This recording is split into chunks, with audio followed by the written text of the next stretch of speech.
What's going on, friends? It's Anton Daniels, and I gotta have a conversation with you guys about Tiege Hanley because you see how the sun is hitting me. This is no finesse, no makeup, no filters, no none of that. This is 100% Tiege Hanley. I use it in the morning as soon as I get up, right after I pray and brush my teeth, jump in the shower, and I'm hitting the streets because you never get a second chance to make a first impression. So even though they're giving you 40% off your first order, 20% off for life, even though you may get a free gift, forget all that, right? Because we would do this even if it was full price because it's worth that much. I'm in the streets, I'm kicking it with people, and I see Dusties everywhere. You don't want to be them. You want to separate yourself. And the way that you separate yourself is self care. Ladies get it for the fellas. Fellas don't wait for the ladies to get it for you. I'm about to hit the streets right now, and I'm feeling confident. I'm feeling great. I mean, I already got confidence, but to have that extra boost of confidence, knowing that you've taken care of yourself and you set yourself apart from all of the rest of the sheep that's walking around making bad decisions on a daily basis. And it's reflected in their actions. It's reflected in the products that they use. It's reflected in the people that they follow. And so if you're trying to level up, if you're trying to make sure that you look good, they're going to send you the pack. They're going to give you all of the instructions on how you're supposed to use it. Then make sure you get your Tiege Hanley. Again, 40% off your first order, 20% off for life. Get your free gift. Make sure you tap in with your boy Anton Daniels because Unc is never going to lead you wrong. I would never have you use a product that I don't use myself. Again, they've been rocking with me for a long time. Make sure you get your Tiege Hanley. I love you. I appreciate you. I'm going to holler at you guys later.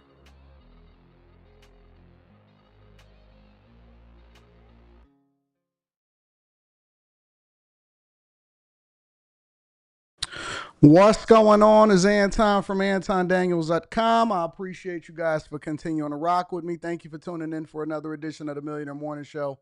I am your host, Anton Daniels. What up, what up, what up, what up, what up? Let's get it. What's happening, friends and family? How y'all feeling today? It is Tuesday, June 3rd, 2025, year of our Lord. We had an awesome, awesome Patreon live stream last night. Awesome Patreon live stream last night. I see y'all, my co-host. My co-host is the chat. What up, chat? Yeah. I see Jordan, K. Cooper, Molly, Danny, Andrew. What else we got over here? I had to make sure I got Molly a wrench. I went through and I looked at the comments from the Monday night show, and the Monday night show was lit last night. It was absolutely awesome. Shout out to my dog 2K. And I realized that Slimmy and Molly didn't even have a wrench. I went back and remedied that. I said, we got to fix that. We got to fix that. Yo, Molly, I don't know what kind of fans you got. You becoming a superstar out here in these streets. Let me go ahead and put her under contract so I can make sure that I manage her effectively because I know niggas gonna be trying to reach out to her. Hey, Molly, can you please come and be on my platform? Can you please show up to my platform? No. She has Anton Daniels has exclusive rights over the digital images of Molly. Somebody sent me an email yesterday and said, Anton, uh, Molly is a star. I can't believe she doesn't have a wrench. I said, what? What kind of nonsense is this? What kind of nonsense is this? Anton Molly is a star. She has to have a wrench. What are you doing? Gotta hurry up and get her a wrench. Let me pull up this email. I ain't lying. I ain't lying. I woke up this morning. I'm going through my emails. I'm trying to figure out which inmate escaped. They said, oh, Molly is a star. And so it's rather weird and perplexing to many of us that she doesn't have a wrench. She is not, they put not in capital letters. She is not some random. Like, what are we missing? And then they go into the next paragraph. What are we missing here? Why doesn't she have a wrench?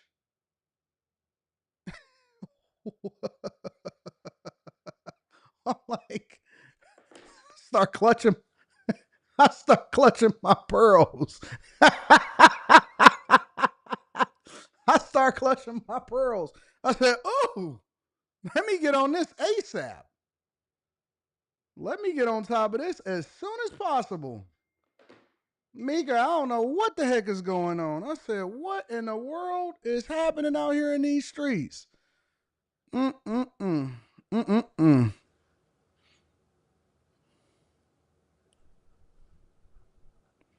Mm-mm-mm. Mm-mm-mm. So what is happening in these streets? Anyways, again, we had a phenomenal live stream yesterday. If you guys are not a part of the Bag Chasers, if you guys are not a part of the Patreon, you really should because, man, the amount of game, the amount of money that you can make just by tuning into the live streams. I re-uploaded the live stream for the people that missed it. If you want to go and watch it, you can. That link is in the description, pinned to the top of the chat. And what else we got? What other housekeeping we got to take care of? Tiege Hanley. Make sure you tap into Tiege Hanley. 40% off your first order, 20% off for life. I'm going to be on Pearl's show tonight. Yeah, me and my girl Pearl Davis, Just Pearly Things, formerly known as Just Pearly Things. Me and Pearl gonna do a live stream before the live stream. So we got after hours tonight at 10 Eastern. Time Dog is gonna be jumping on Pearl's live stream between 7 and 8. I don't know. She said Central Time or something. So I think it's like 8 o'clock, 7 or 8 p.m. Eastern, something like that. So me and my homie Pearl, yes, we still cool. We still doing our thing. We still got a great relationship. So I'm gonna be jumping on our live stream tonight, and then we got after hours. So it's gonna get popping. And I might take a couple trips this week. I might go. I don't know what I'm gonna do. I don't know. I might take a couple trips this week. I don't know what's going on. Yeah. So it's good. All is well. All is good. All is well. If you got a phone, Big Ben, and you need to be able to tap in. All right. All right, y'all. What we got going on? Oh. All right. So before I read these cash apps and stuff like that, let me just say this really quickly. What is up with you guys' obsession with food stamps? I'm just curious. I just got to get this off my chest. I went to sleep last night and I was thinking about the beginning of the live stream that we did on the Q show, and the mindset from people that validate people taking advantage of the system is insane to me. I don't understand it. I am curious why you guys are so desperate to be on food stamps. And here's my thing. I understand that people go through things. I'm not completely removed and disconnected. I've been poor in my life before. I know what the culture is. I know what's happening. And I also understand that the majority of people that are on food stamps don't even look like me. That's a fact. I know that there's a lot of people finessing. Let me tell you something. The finesse game on food stamps might be the most finessed game that I know of, that I've been able to observe in real time. I've watched the food game get finessed, the food stamp game get finessed from a business owner's perspective. I've watched it get finessed from a regular everyday person's perspective. I've explained to you guys how they finesse it on a business owner's perspective. The biggest offenders of food stamp fraud are the people that are, and I did a story on this. I did a whole live stream on it, not a live stream. I dropped a video on it on the Anton Daniels channel yesterday talking about how over $66 million have been discovered in food stamp fraud from people within the offices that administer food stamps. That's why they didn't want Trump to go out there and do fraud, waste, and abuse and start to find out. It's just rampant. The whole system. I would at social services, which have over a $1 trillion budget, which is just wild and insane to me. Social services, $1 trillion out of a $6 trillion plus budget, taking up like 20, almost 20% of the federal budget that we deal with every single year, from top to bottom, from the people that's within all the way down to the people that get it. Most of them, I would probably say maybe 80 to 90% of most people are finessing the system. 80 to 90% of the people are finessing the system. I would venture to say that. I would be very comfortable saying that. We could probably cut close to 80% of that budget, get it down to about 200 billion. That just sounds crazy still to me. 200 billion in social services? And we could probably still rock out. We could probably figure it out. Every single year, probably $800 billion is walking out the door in finesse money. And I know it. I see it from every perspective. From the woman that act like she ain't got no man in her household, but she's still sleeping with her baby daddy, but she don't want to put him on child support. And in order for her to get her SNAP and her food stamp benefits, she got to act like he don't exist. Then when the kid turns 17 years old later, then she gonna get mad at him and she gonna go back and finesse. Yes, that's the thing. I just looked at a video today of a woman that said that she's going back. The child is 17 years old and she is going into her government assistance and family court to go and get back child support, even though she knows, has a relationship with, and has been cool with her baby daddy all this time. It is a thing. I'm telling you, be careful who you decide to have children with, fellas. Be careful who you open up your legs to, ladies. There is a thing. It is a woman that is going viral right now. I am going to do a review video on her. I don't even know if I could do a full review video on her because the video was only like 20 seconds long. But she is recording herself going into the family court offices to try to get tens and tens and tens of thousands of dollars in back child support for her baby daddy that she never put on child support. And the kid is 17 years old. Insane, bro. Insane. This whole show, I ain't even put no title on this show. Let me change this. This whole show is based off of finesse, our systems, the government, how it is that everything is happening, and why we need to do things differently. I ain't even put no title on this show, did I? Let me put a title on this show. I'll get to it in a minute. Everything is for finesse. And so they finessing on that front. You got the chick that's acting like her baby daddy don't exist. She finessing. She also, most of the people that I've seen in the hood that get food stamps or government assistance, you know what else I've seen? Them selling it. Them loaning it out to other people that ain't supposed to have it. How many of us know people that have loaned their food stamp card out to somebody else knowing that they wasn't supposed to have it? They selling their food stamps for cash so they can get the money and then go and do what they really want to do. Bust it down for a real one. Half of these little hussies that y'all see at the bar, that y'all be trying to, oh man, she a baddie. I'm about to pull up to her. Man, that hoe on food stamps, bro.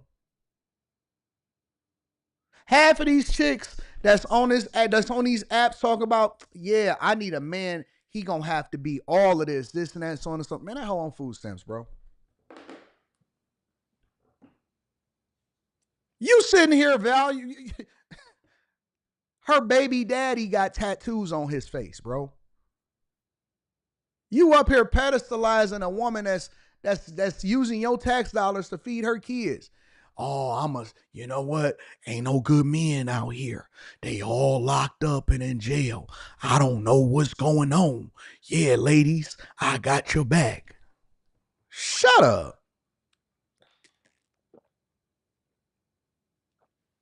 You don't have to pander. I promise you. I promise you, you don't have to pander. I'm going to prove it on the I Choose You 2 tour. I'm going to prove it on the I Choose You 2 tour, family. Facts. Now, don't get me wrong. There's some women that's hanging out and doing their thing, and they can pay for their own stuff, and they got their own money, and they actually are decent human beings. And they're not necessarily looking for a man to pay for their drinks when they go out. But there's some women that go out to the club or go out to the bar, and they ain't got a dollar to their name, and they just hoping, wishing, and praying. They put that little sheen, that little Fashion Nova dress on that costs 13 cents to make, and it's skin tight.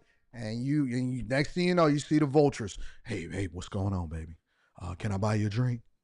Hey, can I go? Can we go over here and have a more quiet conversation? It's a lot of noise. It's a lot of music. I just want to go over here, get a quiet conversation. You a sucker. You a setup. Don't you know they seen you coming? They knew that it was going to be 30 of you right off the bat. She on food stamps. And you so busy trying to figure out how you can go over there and figure, hey, you know what? You look beautiful. You look gorgeous tonight. Has anybody told you your eyes got a glimmer of silver in it? No, it got yeah. Nobody told you that before? I don't know. Maybe it's my eyes. Or maybe it's just you gleaming into my eyes. Maybe it's the reflection of my eyes off of your eyes going into your eyes, and it's just making me see silver. Yeah, yeah. Hey, can I buy you a drink? Anything you want. Anything you want. You the sucker. And then you'll get on here and tell me, I bet you she won't. I bet you she will. I bet you. You don't even know. You don't know her. You don't know her like I know her. You don't know her. You don't know her like I know her. You call her, you know her as Brenda. We know her as Bust Down. That's Brenda to you. That's baby girl to us. Hey, baby girl. Hey, baby girl. You don't know her like we know her. I could see it in her eyes. If I never seen her before in my life, we could see it in her eyes. It's like, it's hard to explain. It's like what's that movie? I think it was with like what was it? It wasn't Mel Gibson. It was Al Pacino, The Scent of a Woman or something, where he could hear every woman's thoughts. He could hear her thoughts. You keep thinking that just because you got a good haircut, man, I don't have to do nothing. My beard could be scraggly. I'm walking out in joggers. Throw on some New Balance, some New Balance 407s. I throw on some old man shoes and a t-shirt. You'll be suited and booted. Got on your Sunday's best, and she going. Baby girl, she going. And they finessing on food stamps from a business perspective. I told y'all about that. You know how that works? Some of y'all may be new here. Let me bring y'all up to speed. Let me tell you how they finesse on the business front from a food stamp perspective. And this is the real benefit that a lot of foreigners get, because when they come over here, what a girl wants, that's the name of it, Miss Amazing. Facts. When they come over here, they don't even really speak the language, right? And so a lot of times what they do is they create a business. A lot of people think that creating businesses is so glorious. All businesses is not glorious, all right? So they create a business. They get a food truck, or they go and rent out a space and they just start cooking, or they start doing whatever it is that they got to do, right? And so they basically create a job for themselves because they can't compete in the job market. So they create a business. They create a restaurant or corner store or whatever. And the requirements in order to have these corner stores or these businesses, um, in order to get EBT food stamps or whatever, is that you got to have hot food. So they get them a little refrigerator. They repackage up the food, all of that stuff. But the way that they get their inventory is that they get on government assistance. And so because they don't have any reported income and they actually work their businesses, they don't have to deal with payroll, and they can finesse the tax system in a certain way. That's why the Biden administration was trying to get all electronic payments over $600 to be reported to the federal government so they could try to start tracking what's going on. But they use their government assistance and they say, hey, this is us. We're under duress. We got all of these kids. And Biden and all of them and all of these liberals that came before us, oh my God, everybody need food stamps, man. They finessing the system. I seen them. They be in Sam's Club. They be in Costco. You be in there getting stuff for your businesses and stuff. Or they'll be in the food depot. Yes, you can use food stamps at these restaurant outlet stores where they go and they get it in bulk. They get the barbecue sauce in bulk. They get all of this stuff in bulk. They buy it with the food stamps that you use from your tax dollars. They bring it into their businesses, and then they use that as a part of their inventory in order to continue to run up a bag. So they running it up double. They don't even have the same costs that you have. I'm telling you, they finessing. They finessing. We gotta stop. We gotta stop. We have to stop. Guess what? When I go over to some of these other countries that's not nearly as prosperous as the United States of America, and they don't have no government assistance and food program, guess what I see? Everybody working. Everybody works. Don't matter how much the job pay. Every job is filled. All of the service jobs, all of the industry jobs, all of the bus drivers, people be working. You know why?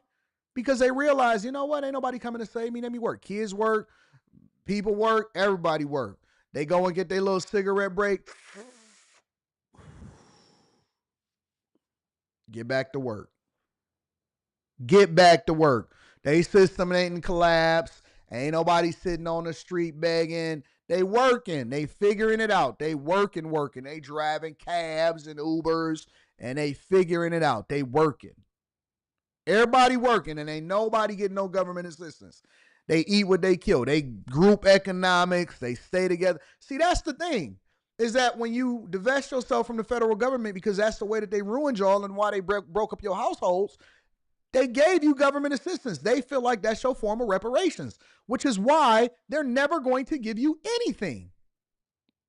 If they're spending $1 trillion a year on government assistance and social services, what makes you think that they're going to allocate giving you anything as far?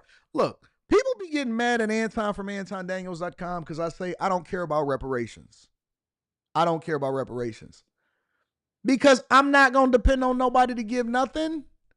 Bruh, the minute that you wake up out of your delusion, get out of your slumber, y'all sitting here wasting your time fighting for something that ain't never gonna happen.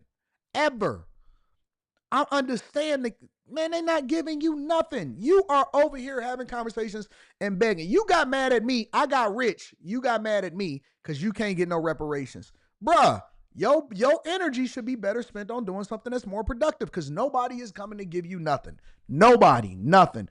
You can call me any name that you want. You can say that I'm from overseas somewhere. You can say I'm from another country. You can label it whatever you want. At the end of the day, you still gonna be in the same position. You gonna do it. Your kids gonna do it. Your kids gonna do it. They gonna be making. Just put the fries in the bag, dog. Put the fries in the bag. Nobody is giving you nothing. What you think that the Republicans, Rand Paul, I just did a video yesterday. Rand Paul said, fam, I don't like Trump's bill.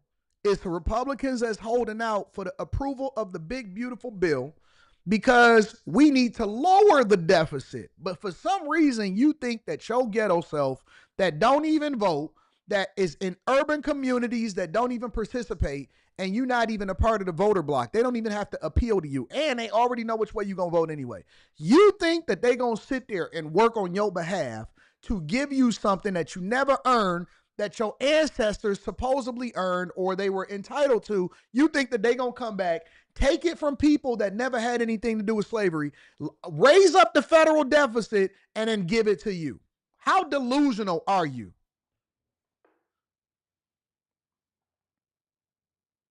How delusional are you? At some point, you got to wake up out of that slumber. You know what? Ain't nobody coming to save me. I'm going to have to go and get it out the mud. Ain't nobody coming to save me. Or you can keep on just going in a circle and circle and a circle and I won't reparate. Man, shut the fuck up, bro. Ain't nobody giving you nothing. Ain't nobody giving you nothing, man. Man, if you don't take me to my destination, I already put my Uber location where we going. Man, I don't want to talk about that, man. Shut up. Man, if you don't get me to my destination, bruh, I already tipped you. I don't want to talk about it. I'm not giving no more Uber driver, cab drivers, no tips. Hey man, what you think about if I should invest in the stock market? Man, if you don't get me over to my destination, I don't want to talk about that right now. I'm trying to do some work. Every time I pull up to the drive-through, yeah, man, let me get my Dairy Queen, bro. Hey, what's going on, man? I recognize you. If you can give me a little bit of insight on my girl. My girl started her cookie business. Man, if you don't put my top on you keep talking over my banana split, bro. I asked you for banana split, remove the nuts, add sprinkles, all strawberries, no chocolate. Keep talking over my banana split. Hey man, my girl owned a cookie business. You think I should man, put the top on my banana split and give me my stuff, bro. I want to go. I got stuff to do. Hey, man, if you don't join the Patreon, link is in the description as well as pinned to the top of the chat. Oh, let me put a title on this show. I forgot to put a title on the show. I'm sorry, y'all. Give me a second. Escaped and made escape. No. Escaped Louisiana inmate says he's innocent. What else we talking about today? We're gonna talk about bounty hunters, funding in Illinois, Russia drone strikes, Disney Microsoft layoffs, Brinks truck robbery, man accused of trying to kill his wife. That's a big one.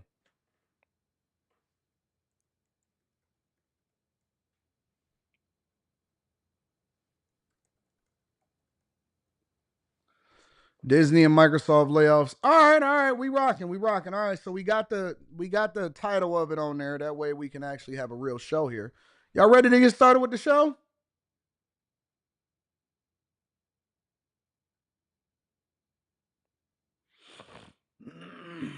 Let me see what's going on.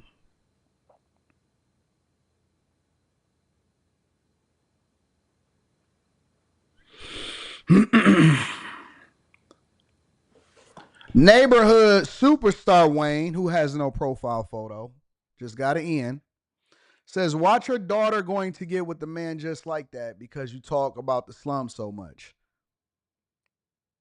When your daughter grow up, I'm going to make her a part of the I Choose You 2 tour. How about that? We trade. I would bet that your daughter is going on the I Choose You 2 tour before my daughter ever deal with a dusty like you. Ever. I'm gonna go ahead and make an example. Listen, I was trying to not include daughters, but if your daughter is above the age of 23 and you decide that you want to make things difficult for yourself, I am going to go ahead and make an exception. She will be a part of the I Choose You 2 tour, and we gonna make a special exception. My goal is to ruin these women before they ever get back to y'all. That's my goal. Is to have them seeing life differently. Oh my God, Anton, you're opening up my eyes. Everything is different. I see the dust on these guys now. I promise you, bro, we gonna feed her everything in every way. Food, all of that. We gonna feed her. We gonna make sure that we keep her housed. We gonna keep her safe. We gonna be friendly to her. We gonna show her all of the things that's great about life. Expose her and open up her eyes to the possibilities.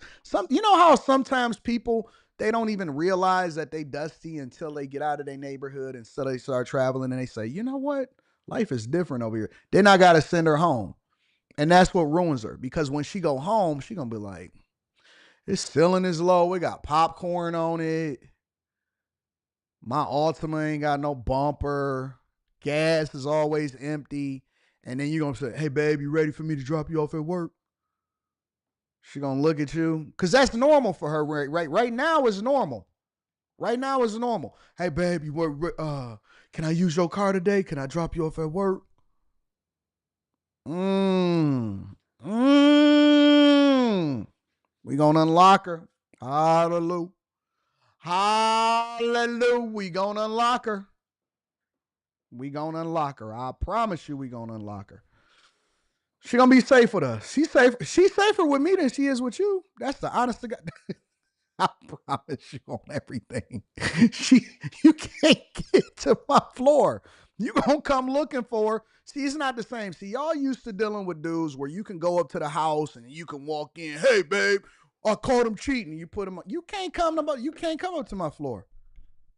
You can't come up. They gonna stop you as soon as you. I'm sorry, sir. Are you on the list to get through? They gonna call me Anton. Malik is down here saying that Malik and the neighborhood superstar is saying that they want to come up. What do you think? Hey man, don't tell them. Just call the police. Hit the button to call the police and have them arrested, and we'll deal with it later tomorrow. I take better care of her than she's safer with me than she is with you. She in danger with you. At any point, her whole existence can cease to exist because of the person that she's dealing with. When she with me, She ain't got a care in the world. She just be sleeping all day, waking up, looking at the whole city. She don't even know where she at. She woke up and forgot that she was on. She thinks she on vacation. Promise you, she's safer with me than she is with you. If you was a smart man, you would let her go.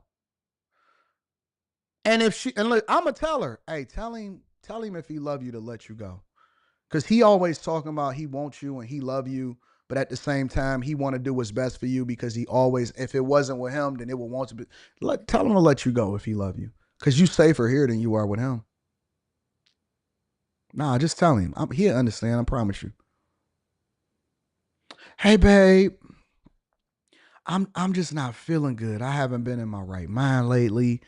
I've just been broken. And you know what? I just need some time. Oh, babe, I thought we was good. No, no, no. I don't know.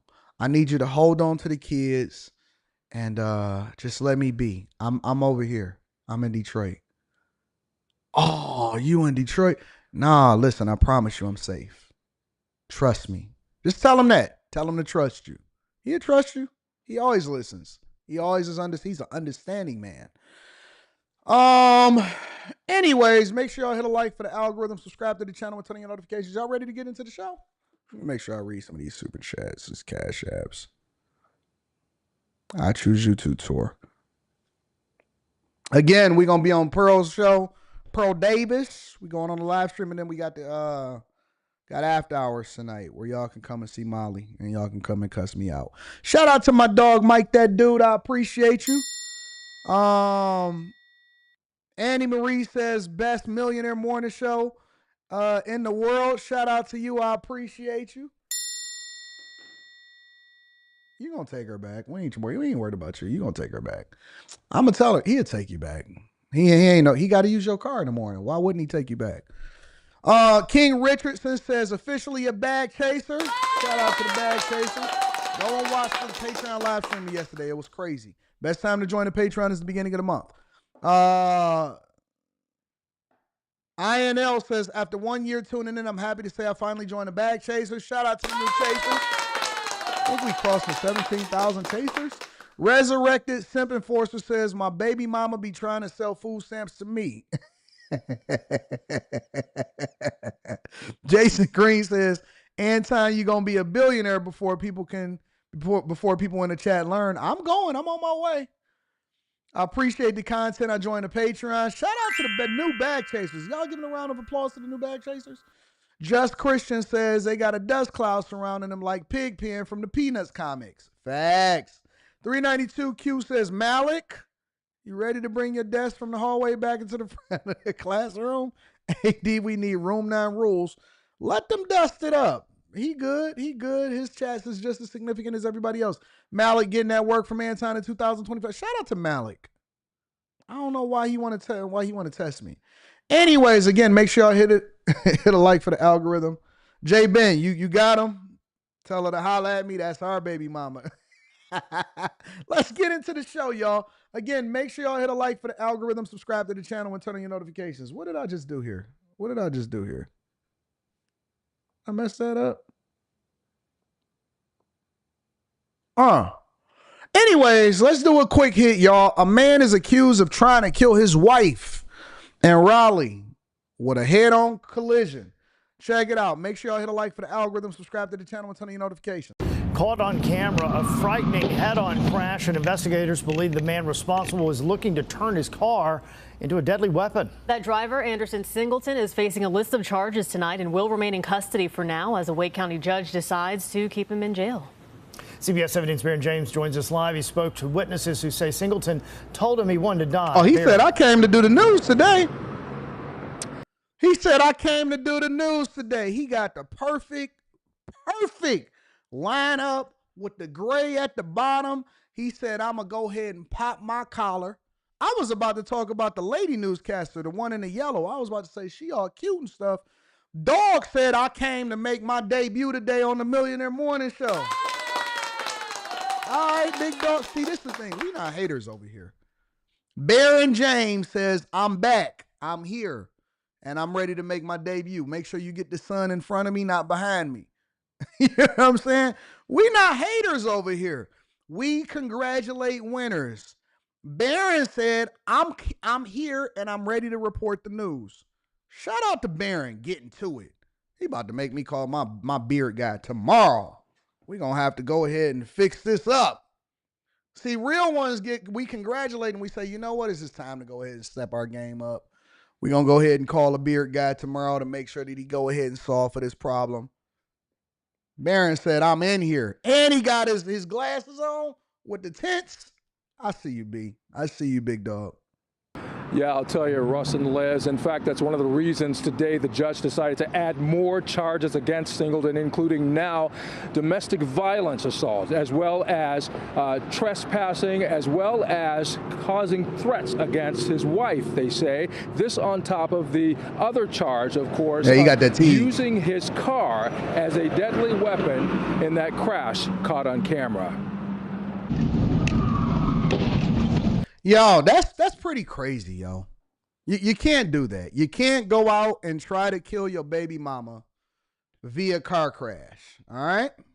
This head-on car crash caught on camera is just a snapshot of what passerby Jorge Bravo saw unfold as his SUV's dash cam recorded. No one was ejected. Thankfully, everyone was wearing their seatbelt. Then what he says he saw and heard up close after rushing over to the smoldering wreckage here on Rock Quarry Road between Fox Ridge Manor and Southgate Drive in Raleigh Saturday morning at exactly 5:57, according to Bravo's dash cam. He tried to help the injured, including 33-year-old Anderson Singleton. Investigators say Singleton intentionally caused the crash. This is white people stuff right here. Black people don't do this. Whenever you see somebody intentionally going head on, trying to take everybody out. One thing I will say about black people is that we gonna survive. You know what? I think the last story that I heard of a murder attempted suicide, the person changed up the method in which they was trying to take themselves out. I think I did one on that. There was a guy that got mad and killed his baby mama and all of that, and then he gonna take some pills and call the police. Boy, you knew that pills wasn't gonna work in time to take you out. Yeah, man, she just made me crazy. I just wanted to take myself out. I had second thoughts. One thing about black men is they got self-preservation. They'll go and get themselves a boyfriend in prison or something, but they not gonna kill themselves over no chick like that. That's a white man thing. That's an Israeli man thing. That's a Arabic man thing. That's a Chinese man thing. Harry Carey and all of that stuff. We different. The minute that I heard about this story and I seen it in my email, I said, no, I'm pretty sure that that's a white man. Crashed out, going on the opposite. He's zooming past. He chasing her. He goes around the block. Swerves over into traffic. Runs into the chick. Just let her go, fam.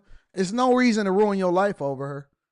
Arguing with her, her boyfriend come and pick her up. Man, if you don't let that chick go on and be what she gonna be.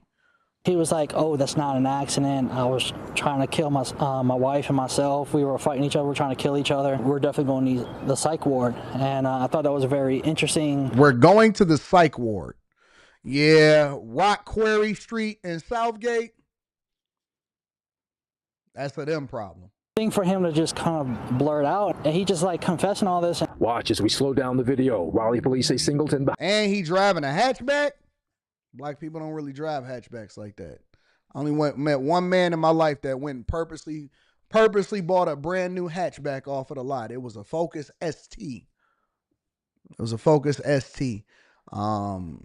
He said he regretted it too.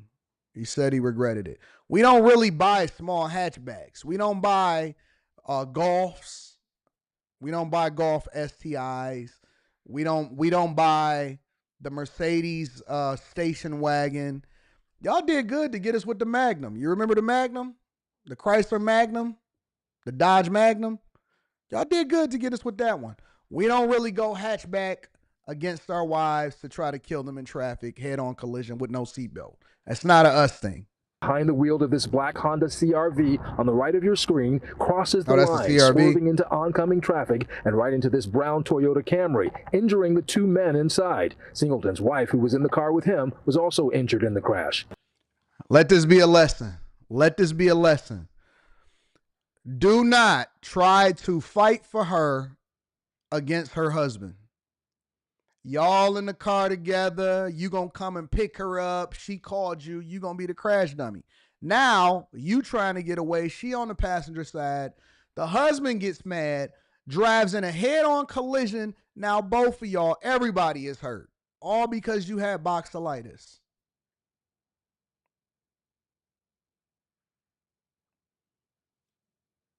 She in the car with another man.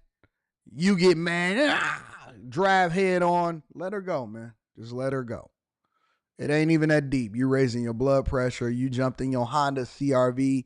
Probably got kids at home. Baby seats in the back. She jumped in the car with a dude with a Camry. That's a better man than you, obviously. Just let her go.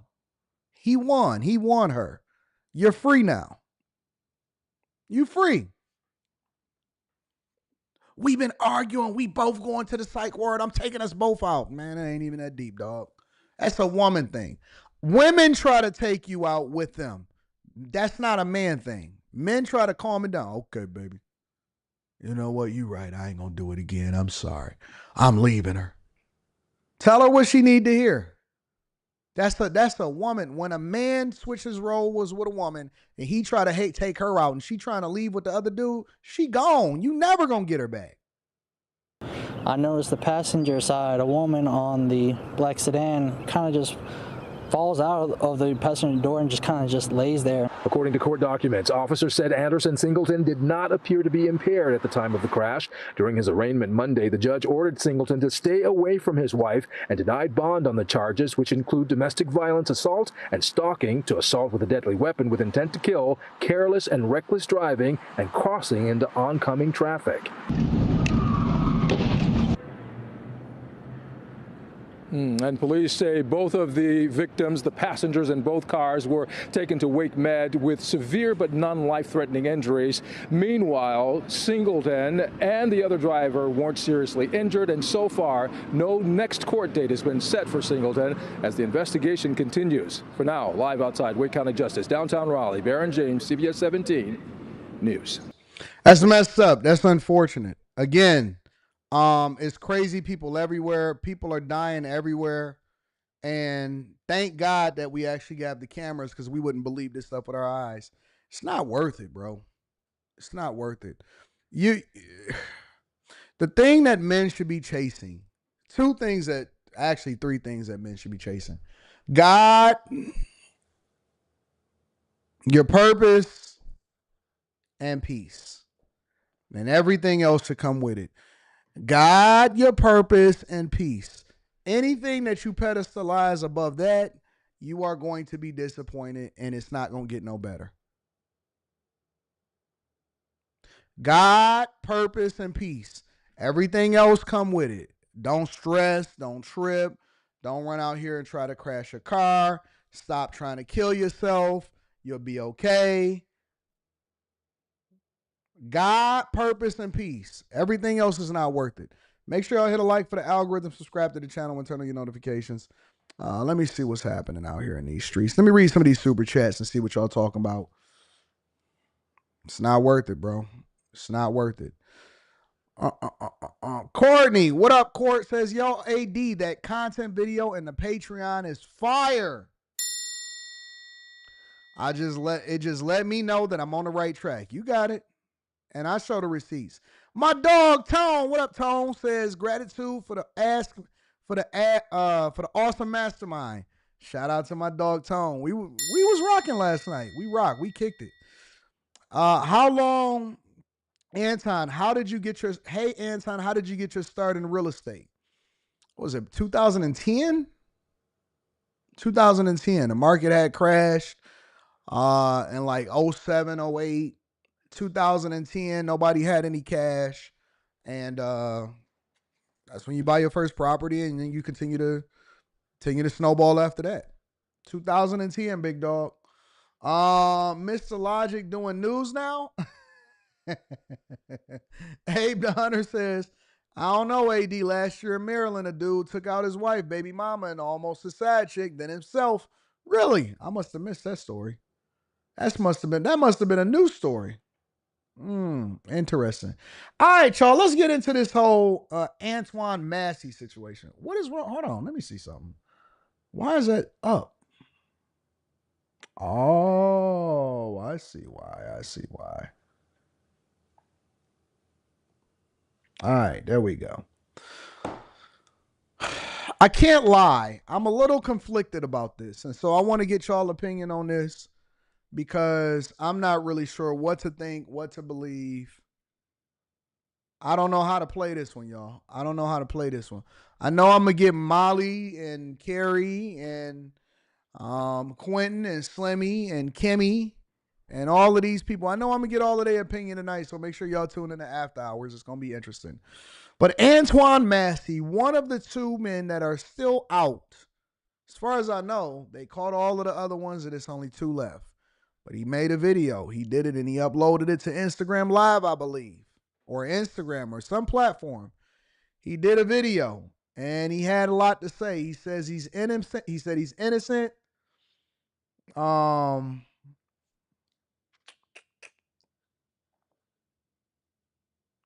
He said he's innocent and the system is corrupt and he didn't break out, he was let out. We'll get into it. I want to get y'all's opinion on this. Make sure y'all hit a like for the algorithm, subscribe to the channel, and turn on your notifications. This is what he had to say. Massey, I'm one of the ones that was let out of GC. What I want to talk about today is as far as why I was in Orleans Parish Jail. I was in custody for almost 8 months. All right, 6 months, something like that. I was in there for theft of a motor vehicle and domestic abuse involving strangulation. That's what I was in Orleans Parish for. Okay, but before I was in Orleans Parish, I was in a jail called St. Tammany Detention Center. All right, St. Tammany Jail here in St. Tammany Parish. There's two different parishes, Orleans and St. Tammany. Okay, today what I want to talk about is that I was on second-degree kidnapping, second-degree rape, domestic abuse, battery involving strangulation, domestic abuse, battery, violation of protective order, right? On this woman right here, her name is Diamond White. That's her name. This is a district attorney drop form right here. And she's not a child, she's an adult, a full adult. I was dating this woman. This is a legalized affidavit saying all allegations against me is false.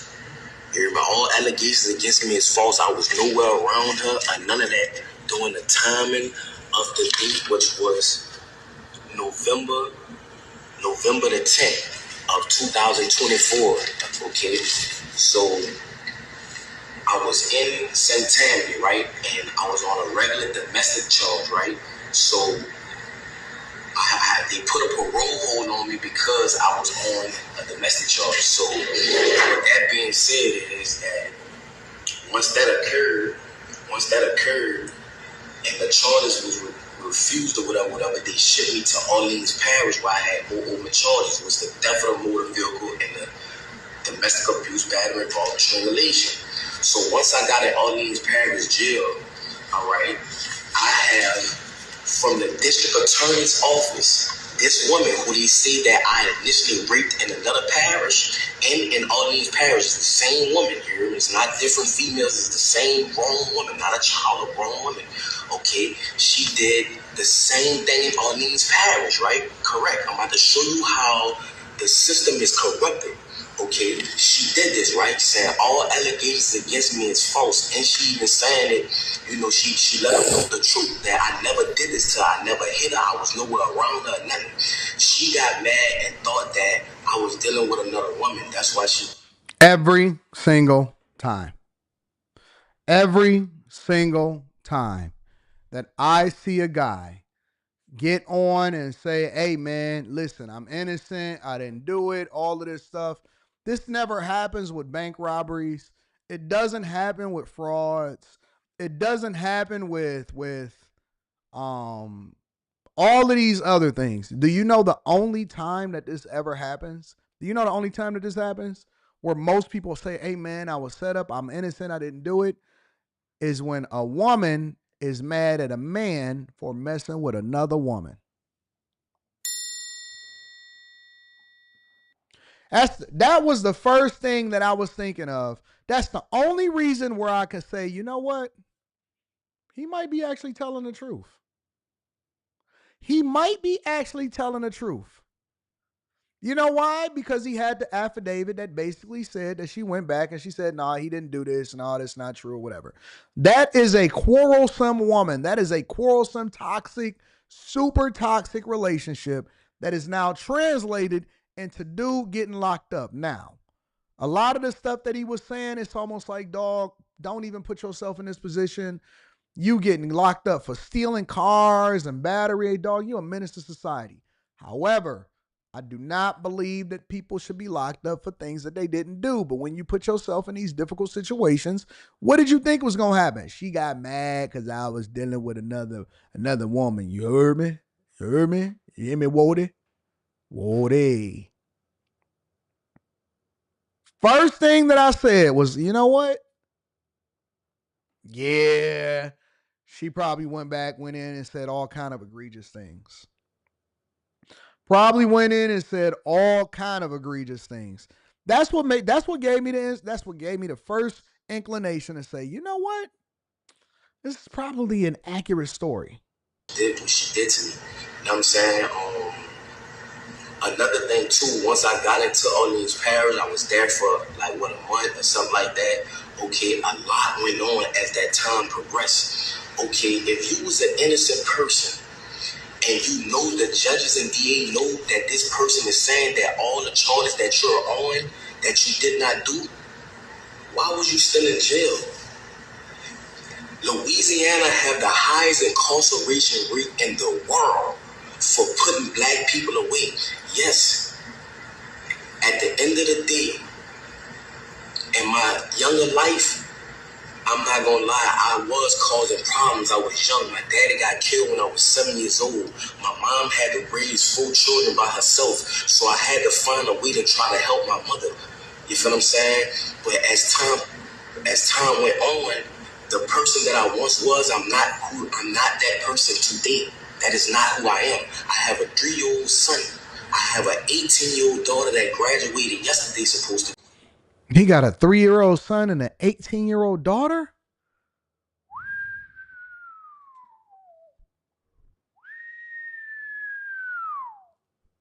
Dude is out here in these streets.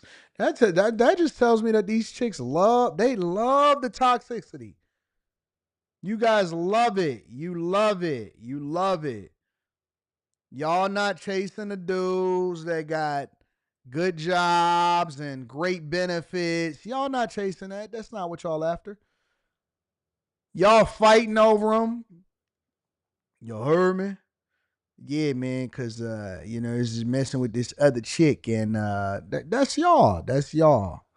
And then they want to say, Anton, why don't you hold guys accountable for who it is that they sleep? I mean, I can't hold this man accountable. You see him? You see him? I can't hold him accountable. This is the man that y'all choosing. Fighting over him, getting locked up, going back and forth. He getting a new chick pregnant right after it. He had an 18-year pregnancy run. At the end of the day, that people don't understand that they see that I'm armed and dangerous. I have a heart. People that know me know that at the end of the day, I am a good person. So I'm asking for help from the world, from Meek Mills, Lil Wayne, Young Boy, Donald. Why is it that whenever we ask for help, whenever we're looking for visibility, we always go to rappers and athletes? Always go to athletes and rappers. He ain't say, hey, man, I need to get in touch with. He don't say nothing about the people that's actually powerful. He say NBA Youngboy, Meek Mill, and then eventually they always say Trump because, Trump pardoned Lil Wayne and Kodak Black and all of that. Lil Wayne, hey, man, I'm trying to get in touch with Baby. I want Slim from Cash Money. And the 99 and the 2000, where's Jay-Z? Jay-Z will probably be at the very forefront of this whole movement if he wasn't fighting his allegations from Tony Busby. If Jay-Z wasn't trying to get his lick back from Tony Busby, he would be trying to get him out of jail. But then y'all turned on him, so you can't call Jay-Z no more. You can't call Jay Jigga, my ninja. You can't call Jay-Z. See, Jay-Z was the biggest simp for the black community. He was the ones that was holding y'all down the most, and then y'all turned on him. Jay-Z was trying to get police reform and no bail.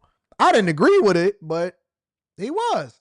Jigga was the biggest advocate for the black community, and y'all turned on him. The minute that some chick that was writing with crayons on her wall said that Jay-Z bust her down, y'all switched up on him, and then he said, all right, skip it. I ain't saying nothing. I don't want nothing to do with y'all no more.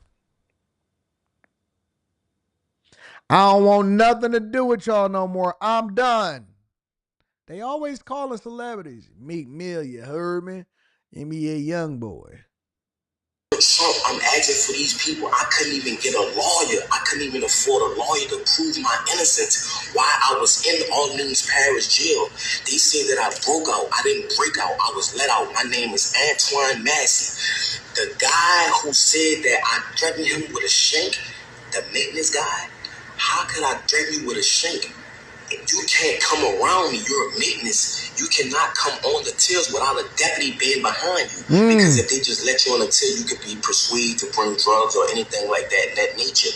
So how can I threaten you to jail you? And why you didn't notify the people, the police, that if I did threaten you, you never did that. Like, you flat out lied on me. I believe that too. I believe him. When I heard the guy, the maintenance guy, said, hey, they threatened me and that's why I helped them, I said, that's a liar. That's a liar. That's the biggest lie I ever seen. So you mean you went home, thought about it, and said, you know what? I got to help these guys get out of prison. That's the biggest liar I've ever seen in my entire life. Inside job.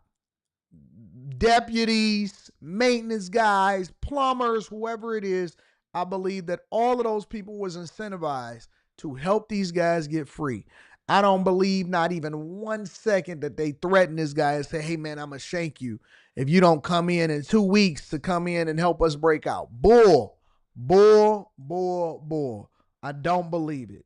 I don't believe it, not even a little bit. Sterling flat out lied on me.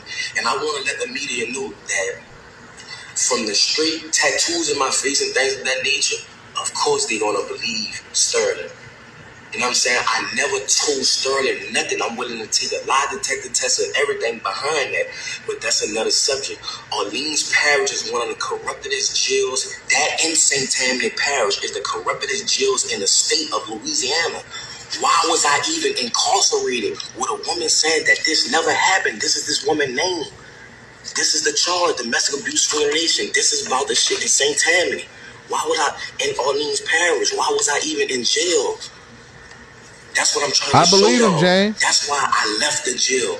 And they have a lot more brothers that's innocent, just like me, that's trying to prove their innocence. Somebody says, Darius says, sorry, AD. He has a bad history of breaking out of custody. They broadcast him on AMW. I don't disagree with you. I don't disagree even a little bit about he's not saying that he didn't get out of jail. He's not saying that he's innocent about breaking out of jail. He's pleading his case with regard to why he was in jail in the first place. I think that we have an inability to be able to separate two things. Do I think that it was right for him to break out of jail? Absolutely not. Do I believe the details behind how he got out of jail as far as he was let out, that they helped him? That I absolutely believe him. Do I believe that he in jail because his baby mama probably got jealous of the other chick that he was talking to and threw a bunch of... I absolutely believe him. 100%. He never said that he didn't get out of jail or he didn't break out. He never said nobody put a gun to his head and tried to do that. I believe everything that he's saying. 100% I believe it.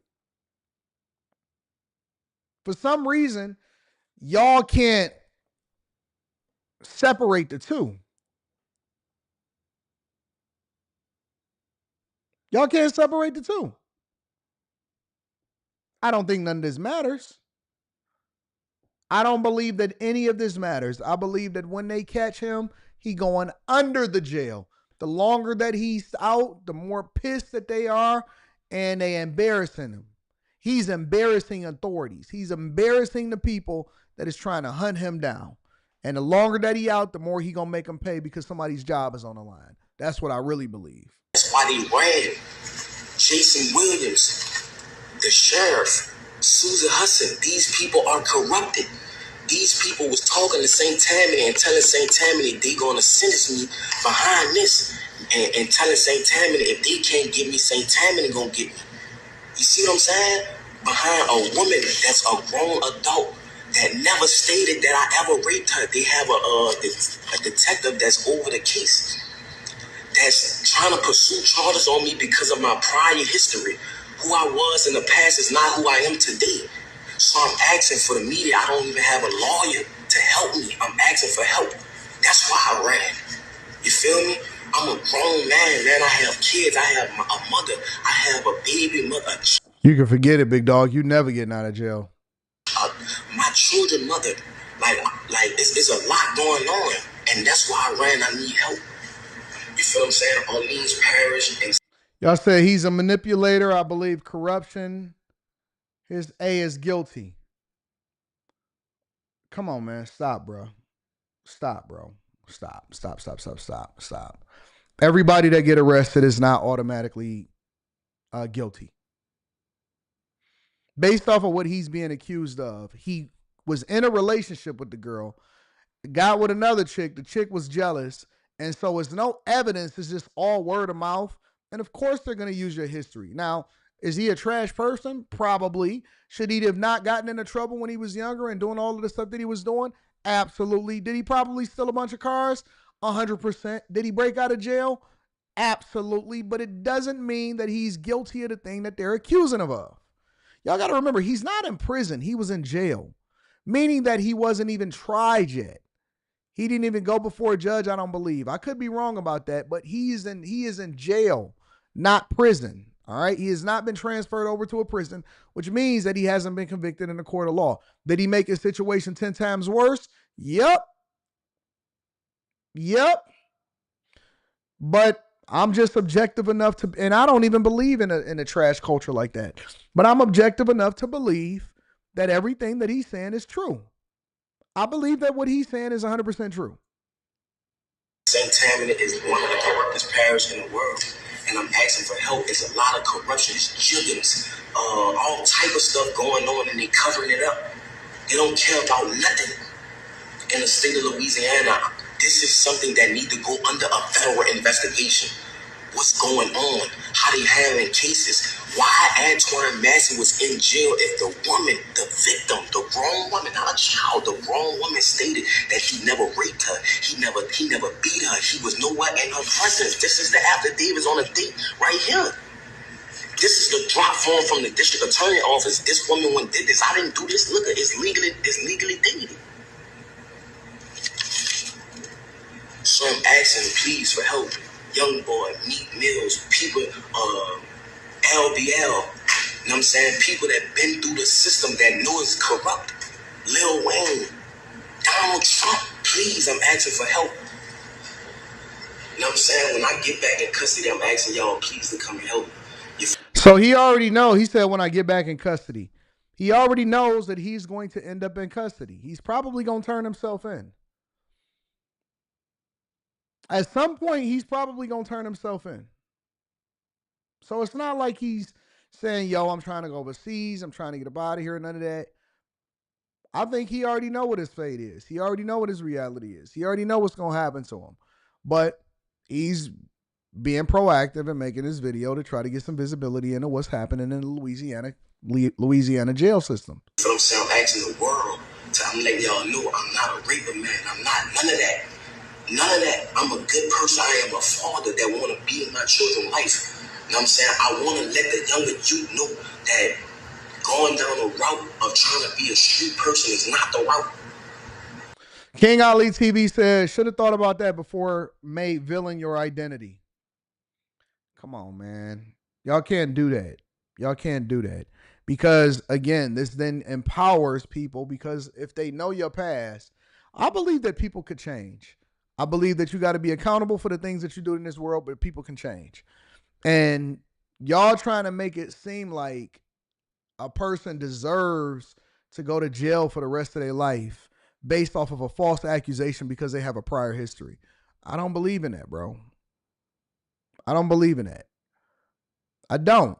And as much as this dude probably deserves to be held accountable for a lot of the things that he's done, I do not believe that a man should spend the rest of their life based off of an accusation. That's not right. It's not right, bro. I just don't. I'm sorry. I think that multiple things can be true at the same time. And I also don't think that this guy should spend the rest of his life in jail if he did not do what he said that he did. You can't just automatically convict somebody based off of the fact that you feel like it, or you don't like his tattoos, or you don't like his background. I don't agree with that. I don't agree with that. In the same way that I don't believe all women when they just automatically accuse a man of doing something that, you know what I'm saying, that they said that he doing and they filed these civil suits. I don't believe it. I just don't, bro. I don't. And, you know, if he has an affidavit from the woman that says that he didn't do it and she only was going at him because he had cheated on her with another woman, that's not grounds for sending somebody to prison for the rest of their life. I'm sorry. It's not grounds for sending somebody to prison for the rest of their life. Did he go about it wrong? Absolutely. Did he break out of prison? I don't agree with the fact that he broke out of prison, but I also believe everything that he's saying to be true. I believe everything that he's saying to be true. I don't believe that this man deserved to go to prison for the rest of his life if what he is saying is true. And I think it's worth a conversation. It's worth a conversation. It absolutely is worth a conversation. Do I think that it's people that's in the jail system that's corrupt? 100%. I know how it works. I know that there are people. Let me tell you how it works. For those of y'all that may not be familiar, that be living in a bubble and you wasn't really raised in a certain environment where you're familiar with how people deal with things. There's some bad people in this world. There's some people that do some egregious stuff, but it's also some people that's getting some egregious sentences unwarranted. And what they do is they'll throw 1,000 charges on you, right? Because you got to remember, these are also people on the other side of the justice system. We sat there and we listened to Myron Gaines come on, and he is a former FBI guy, right? We sat there and we heard him say that they look for these high-profile cases so that they can what? Get promotions, continue to get funding by the federal government, because it is a racket. It is partly a racket, partly accountability. They understand that people that are criminals, they understand that people that are criminals are less likely to get sympathy by the general public. Why? Because they're criminals, and they know that we don't necessarily care for criminals. Even though they may be innocent, your background could be grounds to actually push and further your sentence. So what happens is when you get caught doing something, let's say, for example, a woman accused them of something, and they want to actually continue to beef up their numbers. They want to pad their resume as prosecutors, as district attorney, as wardens, whatever, right? Because they all work together, and judges and all of this stuff. And so let's say that they want to pad their stuff. Well, what they'll do is they'll incentivize you to plead guilty for a lesser charge by trumping up all of these other charges that you have. And if you don't have a decent lawyer, what'll happen is that dude with them slip-ons, that court-appointed attorney, will just come in and say, hey, man, you need to plead guilty. Look what they charging you with. You could be facing 40, 50, 60, 70 years. You could probably never get out. You'll probably never see your children. Should they have committed the crime that they going to jail for? Absolutely, they shouldn't have committed the crime that they going to jail for. But the way that they go about ensuring a prosecution or ensuring that you plead guilty is atrocious. It's wrong. It's wrong, bro. And it's okay for us to call out multiple different things at the same time. And so they'll trump up these charges and they'll say, hey, listen, we going to throw murder. We going to throw rape. We going to throw this. We going to throw that. But if you plead guilty, you just get this charge right here and you only do 3, 4, 5 years or whatever. And then you'll probably get out for early behavior.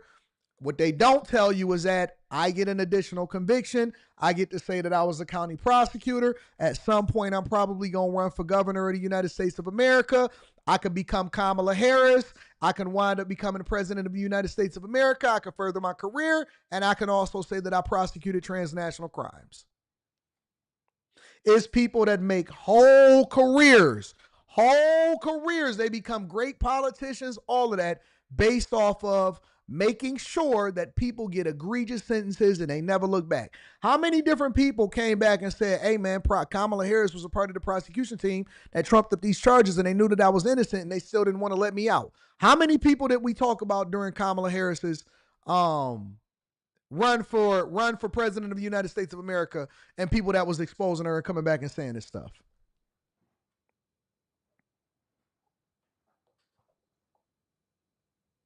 I'm telling you, I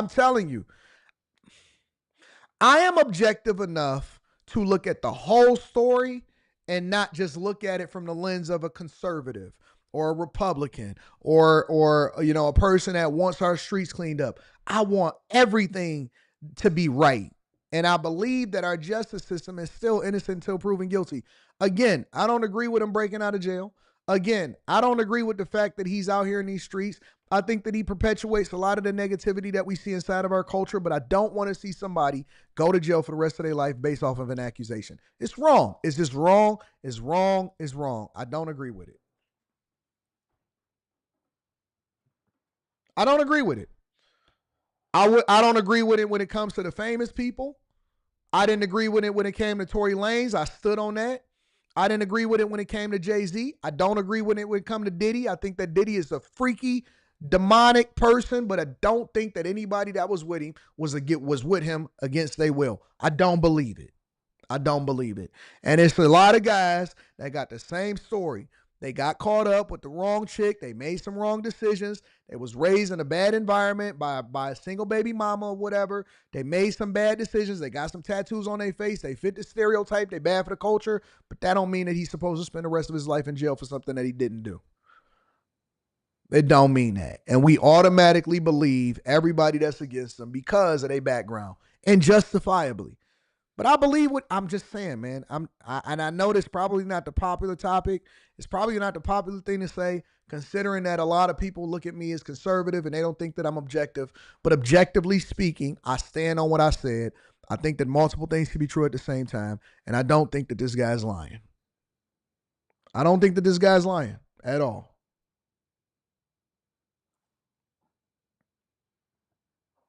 Can't just throw away the key on everybody. You can't do that. If we are going to be a system that allows for us to do things based off of rule of law and to be an objective system of innocent until proven guilty, you got to hear it. You got to hear it. You can't just throw paperwork on people and say that's the end of the conversation. You can't do that. You can't do that. So I'm conflicted. And we can agree to disagree, Darius. We can agree to disagree. I don't expect for everybody to agree with me on any subject. I think it's going to be some people that agree with me and some people that disagree with me. That's why we do what we do. And that's why I don't censor anybody, because where you disagree with me on this one, you may agree with me on something else. And we just going to have that debate. We're going to have that argument. And we're going to talk about it on after hours.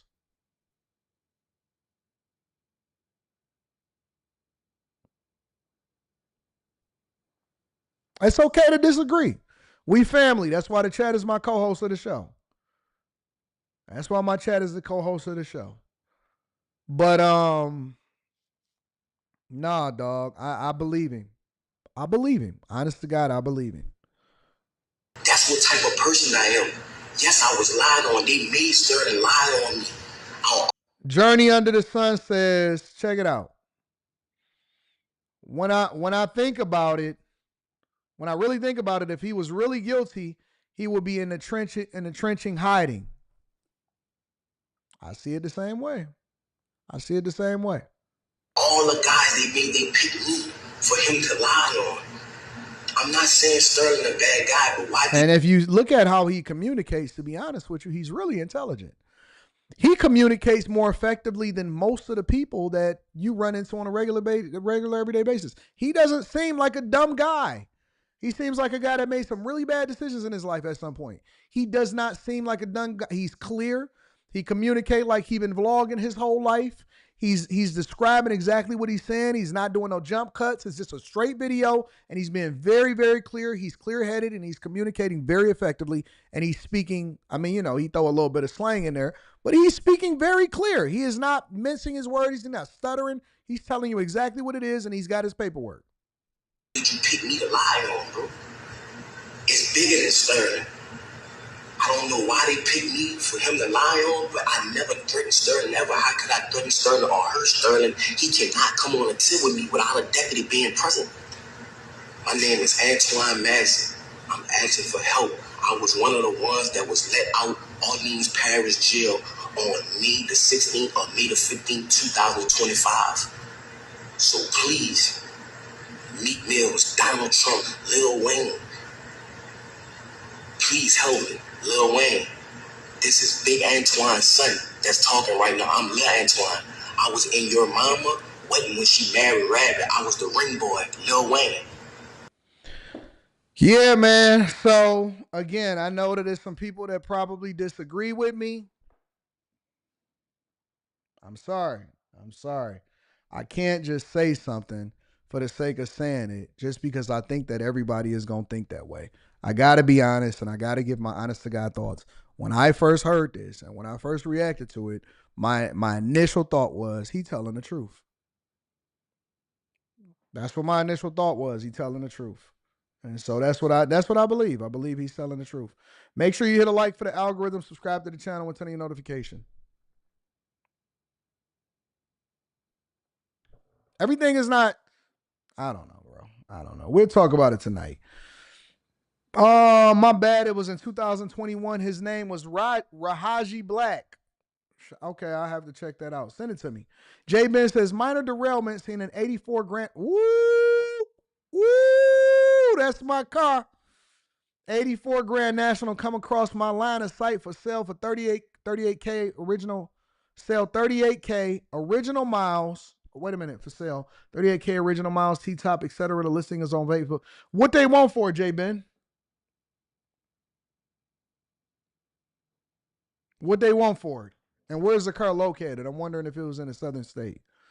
What they want for it? Tell me what they want for it. Solution Trucking Channel says, I've done a small amount of time. I've done a small amount of time in the New Orleans jail. He's not lying about the corruption and the mistreatment of prisoners. I appreciate him shedding light on the situation, but he still escaped. Fair. I agree. Marriage, Politics, and Sports says all those guys were let out in the front door of the prison. No way these dudes squeezed through that hole behind the toilet. I said that from the beginning. Marriage, Politics, and Sports. I said that from the beginning, bro. Did I not say that?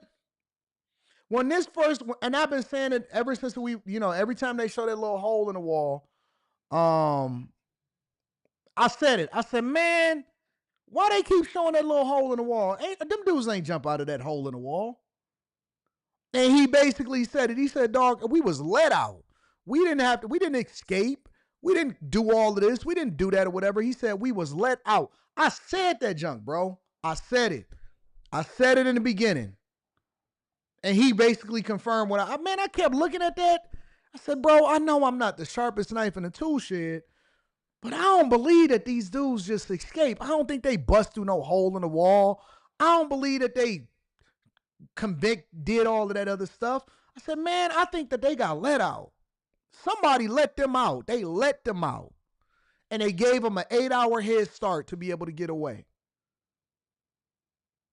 I said, that's how I know he's telling the truth. He said, man, I ain't escaped. I got let out. I believe him. Everything that he's saying line up. Bro.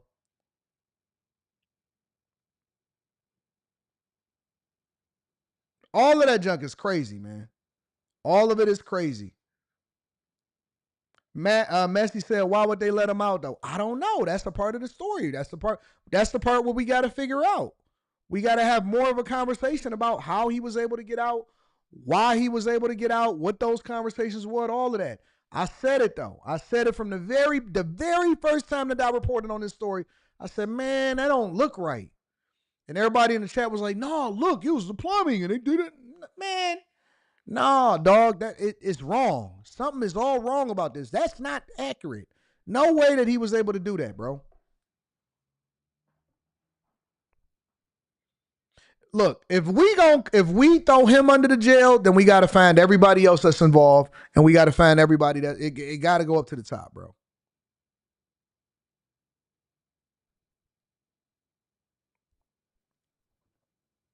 Got to go up to the top.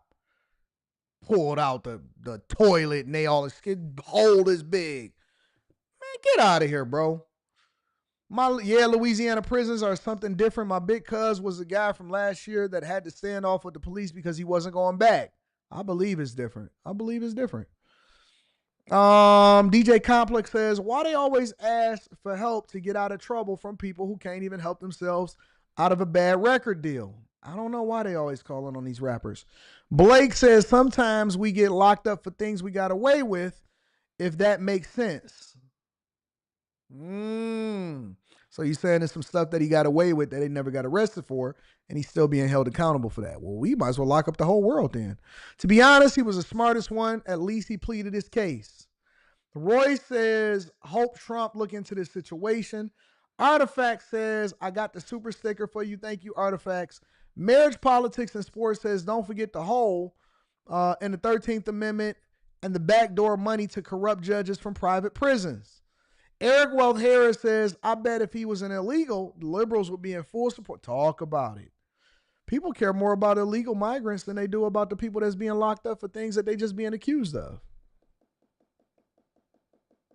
Make sure y'all hit a like for the algorithm, subscribe to the channel, and turn on your notifications. Bounty hunters are looking for Antoine Massey. The minute that he dropped this, they upped the ante. The minute that he dropped this, they upped the ante.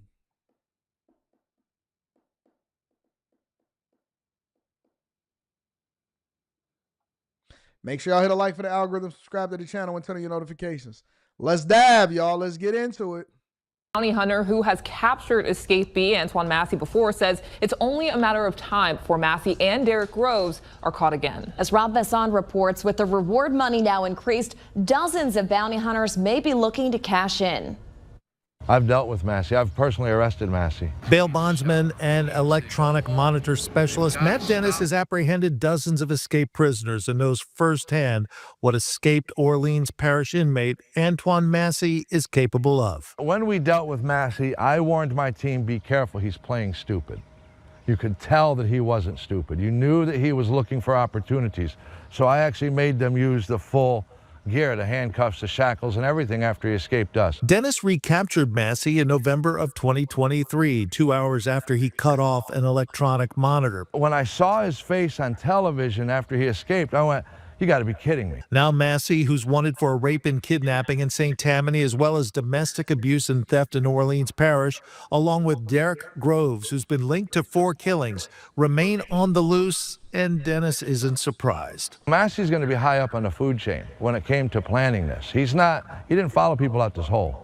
This is somebody who worked this and made this happen. This is video just posted on an Instagram account by Massey, which a law enforcement source says they are now looking into. He's proclaiming his innocence. This video notwithstanding, last week authorities raised a reward of $50,000 for Massey's rearrest, and some bounty hunters may be encouraged. The last I know, there was 900 licensed bail agents in Louisiana. Matt Dennis says Derek Groves and Antoine Massey are still out because clearly they had a better escape plan with resources. Whatever they're hiding with, it's got to be funded. When that funding runs out, they're not going to be hiding anymore. Dennis says one thing more than any other often forces people on the run to resurface. Believe it or not, in our world, looking for people, when the number one thing that drives a guy back out of hiding is he needs a shower. And Dennis and others say it's only a matter of time. They're going to get tired and frustrated as they try to move around Louisiana or move around the metropolitan area. They know the walls are closing in. Any thoughts on where they might be? Not far. They're not far. And Matt Dennis says wider use of facial recognition technology could have possibly resulted in the escapees being recaptured by now. Again, the reward has been increased to $50,000 on both Massey and Groves. If you know anything about their whereabouts, you're asked to call Crime Stoppers at 8. So now they got the bounty hunters really going after these guys because they upped the ante to $50,000 per person, right? $50,000 per person. What I don't like is he tried to paint the picture. Damn, am I becoming an apologist? Am I getting soft? He tried to paint the picture like, oh man, he broke out and he escaped before. Man, he cut off his ankle monitor. He cut off his ankle monitor, bro. That's not the same as breaking out of jail or breaking out of prison. That's not the same of breaking out of jail and breaking out of prison. You said $50,000 ain't nothing? Yeah, all right. I don't know where you from, but where I'm from, they done did way more for less. I don't know where you from, but where I'm from, they have done way more for less.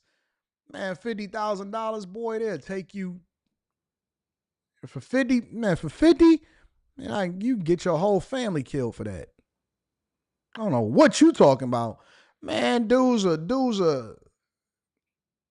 for 50, they'll take you out, take your girl out, take your kid out, and then go and buy a chain and be asking you got any more work for them. See, y'all keep thinking about it from the lens of what you do. Man, I make $50, $60, $70, $80,000 a year. I make $100,000 a year. Yeah, it may not be much for you because you got a career. I know dudes that's living one day at a time. One day, one opportunity. They living for now. They living for the night. They ain't worried about what's happening next week. They got to live for now. So you talking about 50 ain't nothing. Yeah, 50 will change somebody's life. Man, they carjacking and killing people over cars. And they getting pennies on the dollar for the parts and they stripping the cars. You boy, you fool. 50 grand? Please. 50 grand in one hunt? You can find him in one hunt? They coming after you. Y'all go ahead and stay out the hood, bro. Go ahead and stay out of certain areas. Make sure you check in. Make sure you get some security. Do it a little differently. People be asking me a lot of times, like, Anton, when you go to different cities, how come you have security with you? Because I understand. Because I'm here for a good time, not a long time, and I wasn't born yet. I wasn't born last night. You know what I'm saying? So I understand the wolves is out here. They hungry. They not messing around. They tracking your movement and all of that. I'm not going to take me one time to get slipping.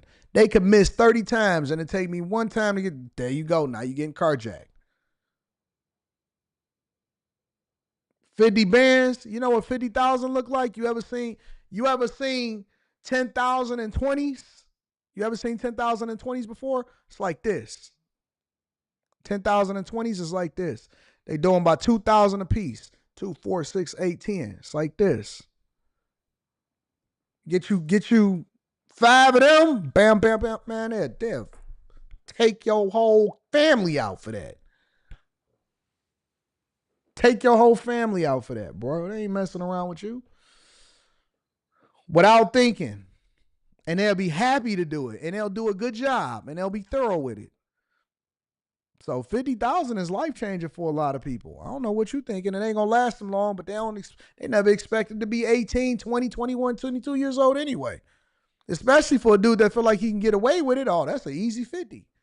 People got to work all year for that.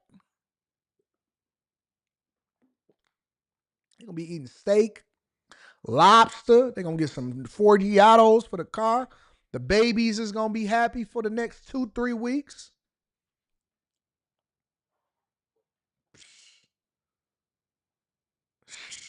Crazy. But I don't. I think that they paint this to be a lot different. than what it is. They got Dog over here saying, yeah, man, when I chased him down and all of that. And it's obvious that he's going to turn himself in probably. It's clear that he got some people that's actually holding him down. He probably got some homies where he from that, you know what I'm saying, got him stashed away so he can be able to do whatever it is that he need to do. And I do think that he's probably right, because in order for him to move around effectively, then he got to go where he's familiar with. You know what I'm saying? So, yeah, man, you got the bounty hunters on you now. People is trying to take you out. It's only a matter of time. And he was intelligent enough to even say it on his video. He said, listen, man, I know I'm going back in, but I just wanted to make sure that I got this recording out and I complete my case. So he's not like delusional about what he's going to deal with. He's not delusional about his prospects. He's going to jail. He's not. He's just asking for somebody to give him some alley-oops to look at his situation before he go back in.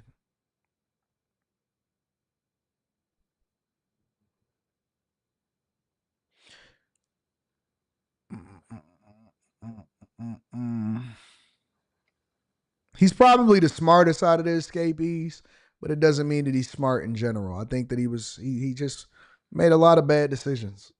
There's so many different ways you can slice this. He made a lot of bad decisions, and now he's going to pay for it. He's already paying for it because it's messed up. But like I said, I believe he's telling the truth. Call me naive, call me stupid, call me an apologist or whatever. Maybe I'm getting soft. I don't know what it is, but I just believe he's telling the truth.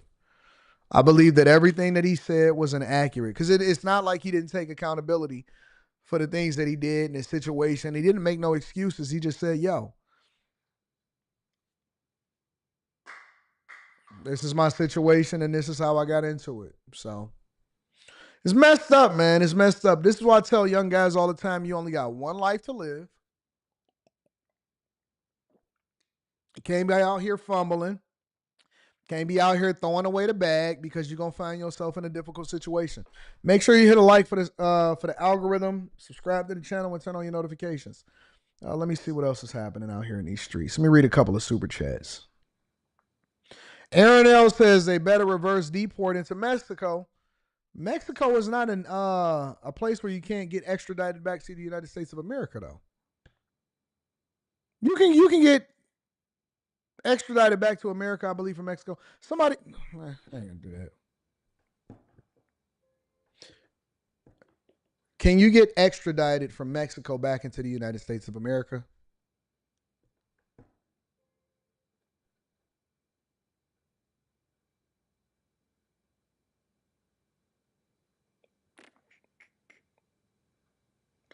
Yes, individuals can be extradited from Mexico to the United States under certain conditions. Both countries have an extradition treaty allowing for the transfer of individuals accused or convicted of serious crimes, provided the offense is punishable in both jurisdictions and does not involve political motives. However, Mexico may refuse extradition if the individual faces the death penalty in the United States, as Mexico does not permit capital punishment, unless assurances are provided that it will not be imposed or carried out. So anything short of capital punishment, they actually extradite.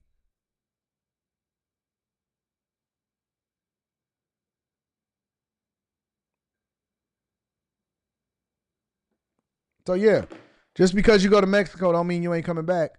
Whoever said 50 ain't nothing, just pray it ain't put on your head. Facts.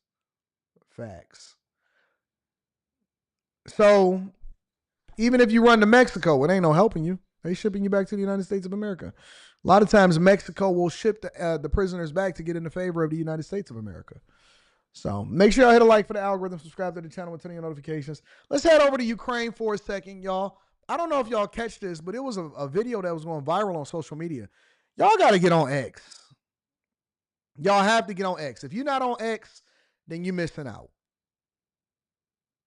If you're not on X, then you're missing out. X, formerly known as Twitter. You can follow me on X.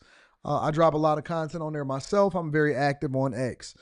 X got the unedited version. Like they got the the webcam version that shows all of the drones, the swarm of drones that was blowing up and hitting all of these airplanes. They destroyed a whole Russian, I heard they said 1/3 of a Russian fleet with this drone attack. Make sure y'all hit a like for the algorithm, subscribe to the channel, and turn on your notifications. Let's get into it. The latest video this morning, a burning Russian truck apparently used in a string of audacious Ukrainian drone strikes. These new satellite images show a Russian airbase before and after the covert attacks Ukraine has dubbed Operation Spiderweb. Detailed analysis of videos from Ukraine's special forces show a drone closing in on one of President Putin's prized long-range bombers. Minutes later, locals posted images of smoke rising from the base, with drones heard overhead and explosions. That sounds crazy. Here, a drone is seen taking off from another truck. That attack at Belaya Air Base in Siberia, while simultaneously, thousands of miles away, Olenia Air Base was also struck.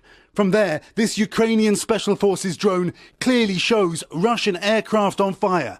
Another plane explodes in a ball of flames on camera. And car tires, apparently cheap Russian drone defenses, bounce off. Then the video shows a row of 3 burning Russian Tu-95 aircraft. The Tu-95 is one of Russia's valuable cruise missile-carrying, nuclear-capable aircraft, able to fly as far as the continental United States. Russia has 60 of them in operation, but they are no longer in production, so it would take years and billions of dollars to replace them. Ukraine says it smuggled more than 100 small drones into Russia for the precision strikes that took 18 months of planning. Russia must feel what its losses mean. That is what will push it toward diplomacy.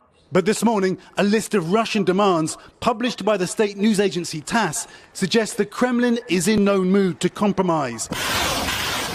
They include Russia acquiring more Ukrainian territory, Ukraine disarming, and a comprehensive removal of all sanctions. Those Russian demands, Savannah, emerged from those talks yesterday that ended without a ceasefire, and overnight more strikes on both sides left a number of Ukrainians dead. One Western official with knowledge of the negotiations with this chilling quote, Savannah, telling NBC News the Russians will try to kill their way to victory. Savannah? Kirsten. I don't understand it, honestly. I don't understand it from both sides. It almost seems like a sense of pride and that they doing this or they're continuing this war because, and this is on both sides, that they're continuing this war because neither one of them want to be considered a weak leader or their legacy is going to be. That's the one thing about men is that men will sacrifice everything for their reputation, for their legacy, and they'll sacrifice a million men, millions of men, because they don't want to be looked at as weak or they don't want to have some form of diplomacy. And in the meantime, you got drone strikes, people dying on both sides. I thought it was pretty impressive, if you just want to be honest with you. This has been happening for almost 3.5 years. Almost 3.5 years this war has been happening, and it was a really big deal when it first popped off.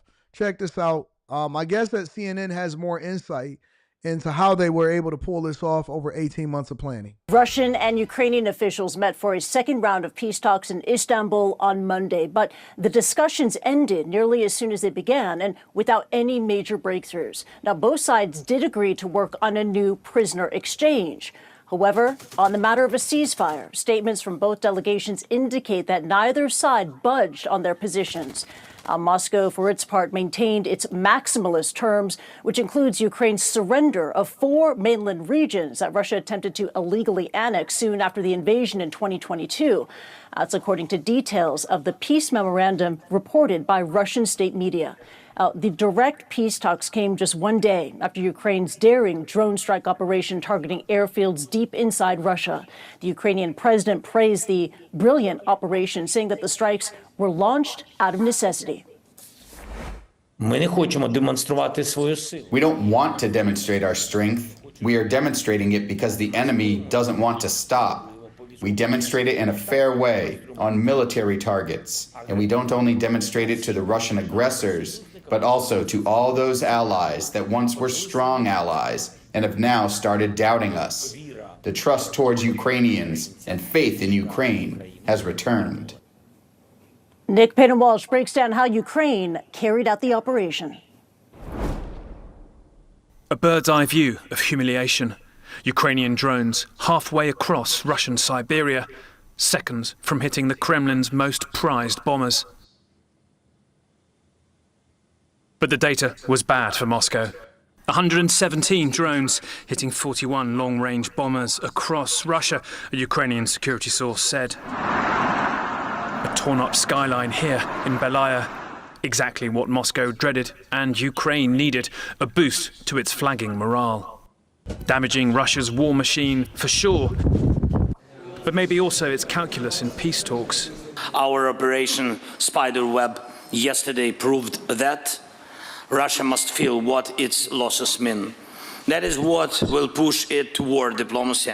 Ukraine hit Irkutsk, 4,500 kilometers away from Ukraine, where Google Earth still shows similar propeller-driven aircraft in the open. But they also struck Alenia, right on the Arctic Circle. Similar planes also on Google. Another example of something that just was not meant to happen in Russia's brutal war of choice. Yo, we have some crazy technology that you can literally use Google Earth to show what it used to look like in real time.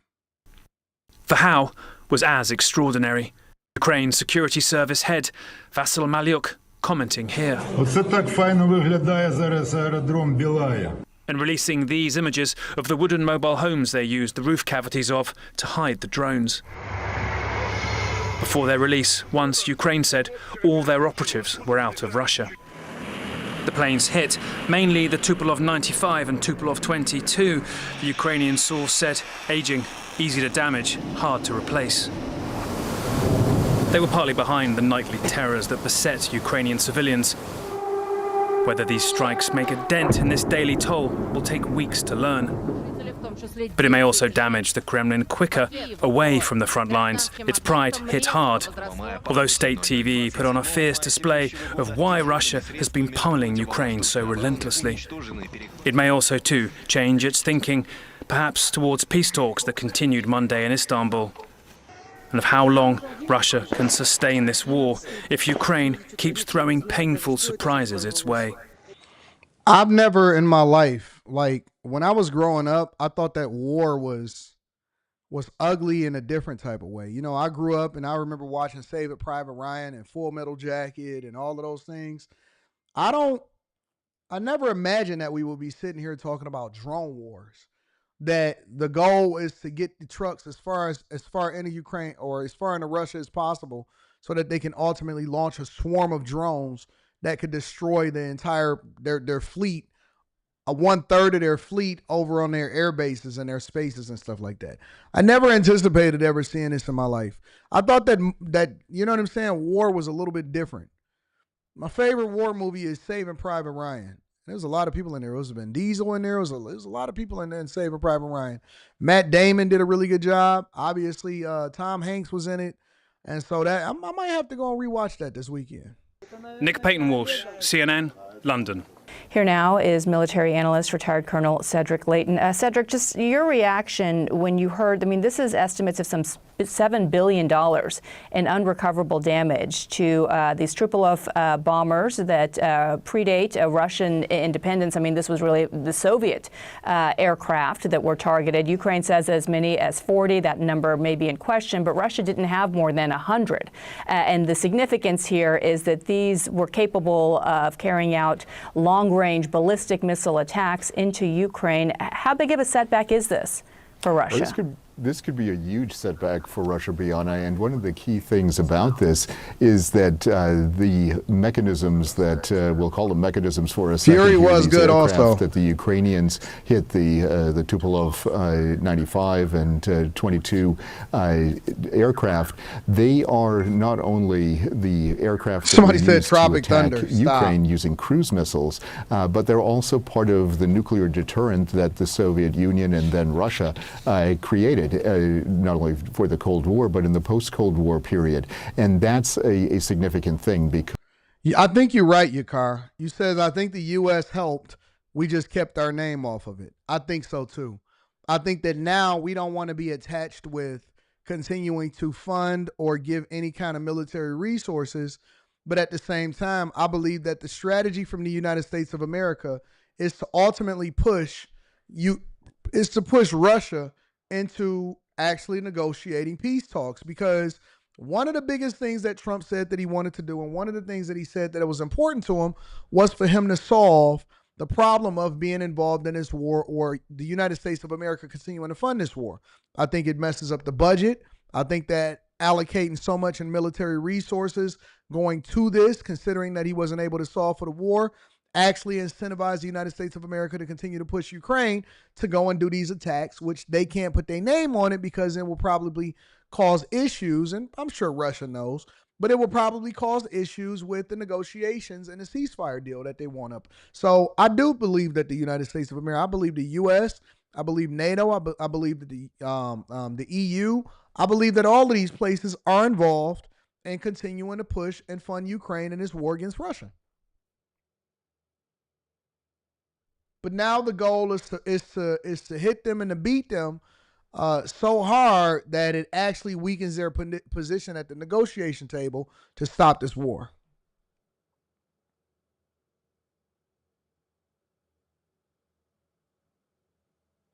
Somebody said this won't push Russia to peace.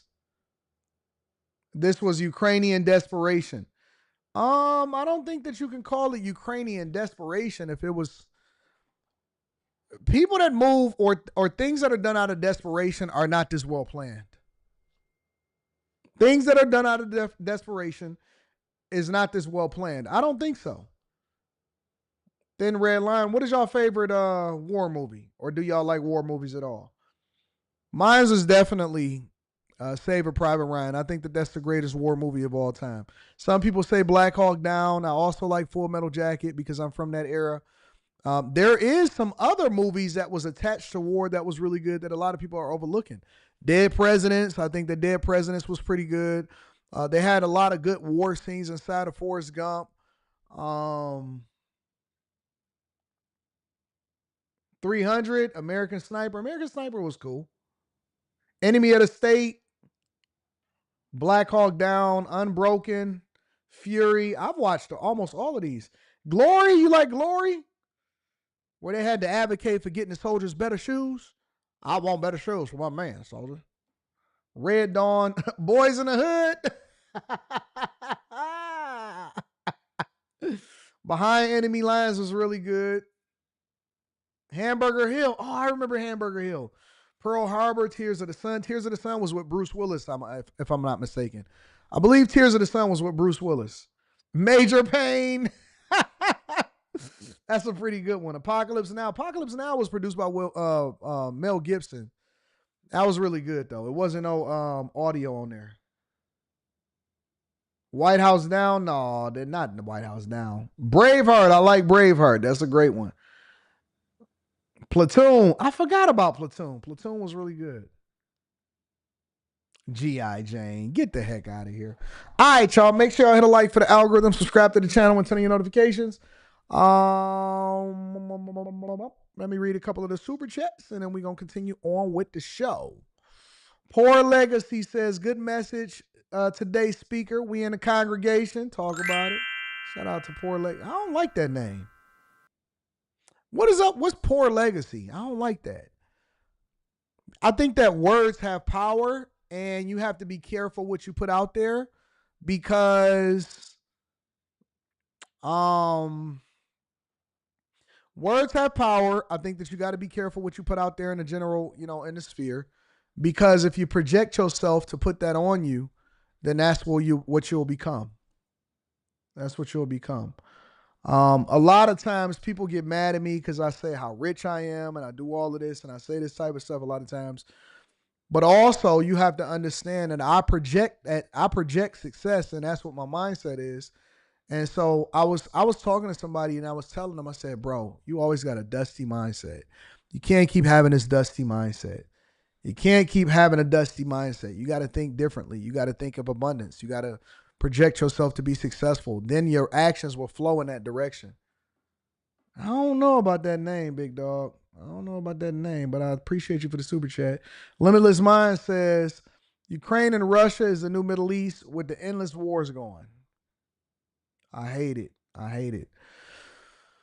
New Culture Empire says, I ain't gonna hold you. That was an impressive clapback by Ukraine. I agree. Austin says Platoon is the best of all time. I like Platoon. I agree with you, Mr. Ensign. What was the one with Charlie Sheen? Is that Platoon? Platoon was the one with Charlie Sheen in it. Zero Dark 30, Last Kingdom, Jarhead. I've seen all of these movies. I've seen all of these movies.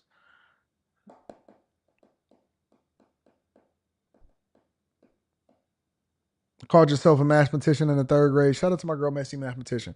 Make sure you hit a like for the algorithm. Subscribe to the channel and turn on your notifications. Let's flip over for a second. Disney. We got to talk about business. We got to get into the money, y'all.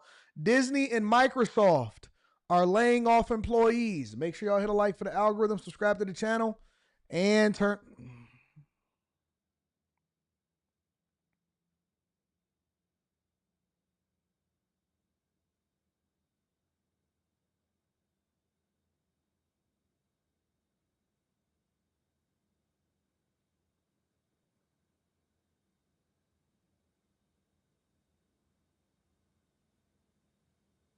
Let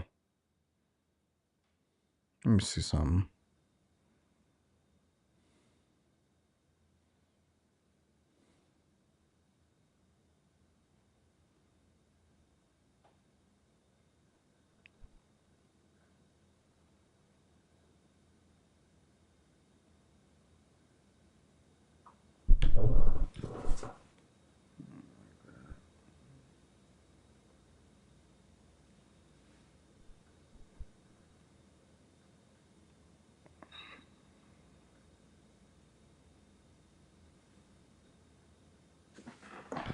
All right, make sure I hit a like for the algorithm, subscribe to the channel, and turn on your notifications. Let's get into it, y'all. Staying, though, in the land of big tech, Microsoft eliminating 300 more jobs just weeks after cutting thousands last month. Disney also announcing job cuts. Here with more is Bloomberg technology co-host Caroline Hyde. And Caroline, 300 is not a huge amount, relative to the rest of Microsoft's workforce. But what's going on here? Well, you need a lot of power for AI. You don't need so many software developers and engineers, it seems. And so actually, when we saw 6,000 people cut from Microsoft, that was announced back in May, a large proportion of those people who were said farewell to are indeed development engineers here. And that's because we're seeing Satya Nadella, the CEO of Microsoft, say, we are doing about 30% of our coding now via artificial intelligence.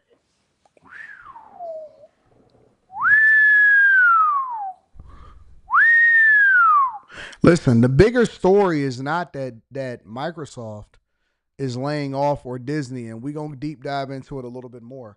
The bigger story isn't whether or not they're laying off.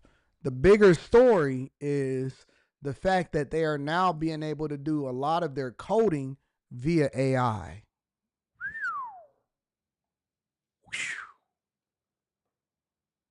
People send me super chats, they send me questions, they send me emails, and they say, Anton, should I go into this? If I'm going into information technology, should I go into this or should I go into that? Should I go into software engineering? Should I go into computer science?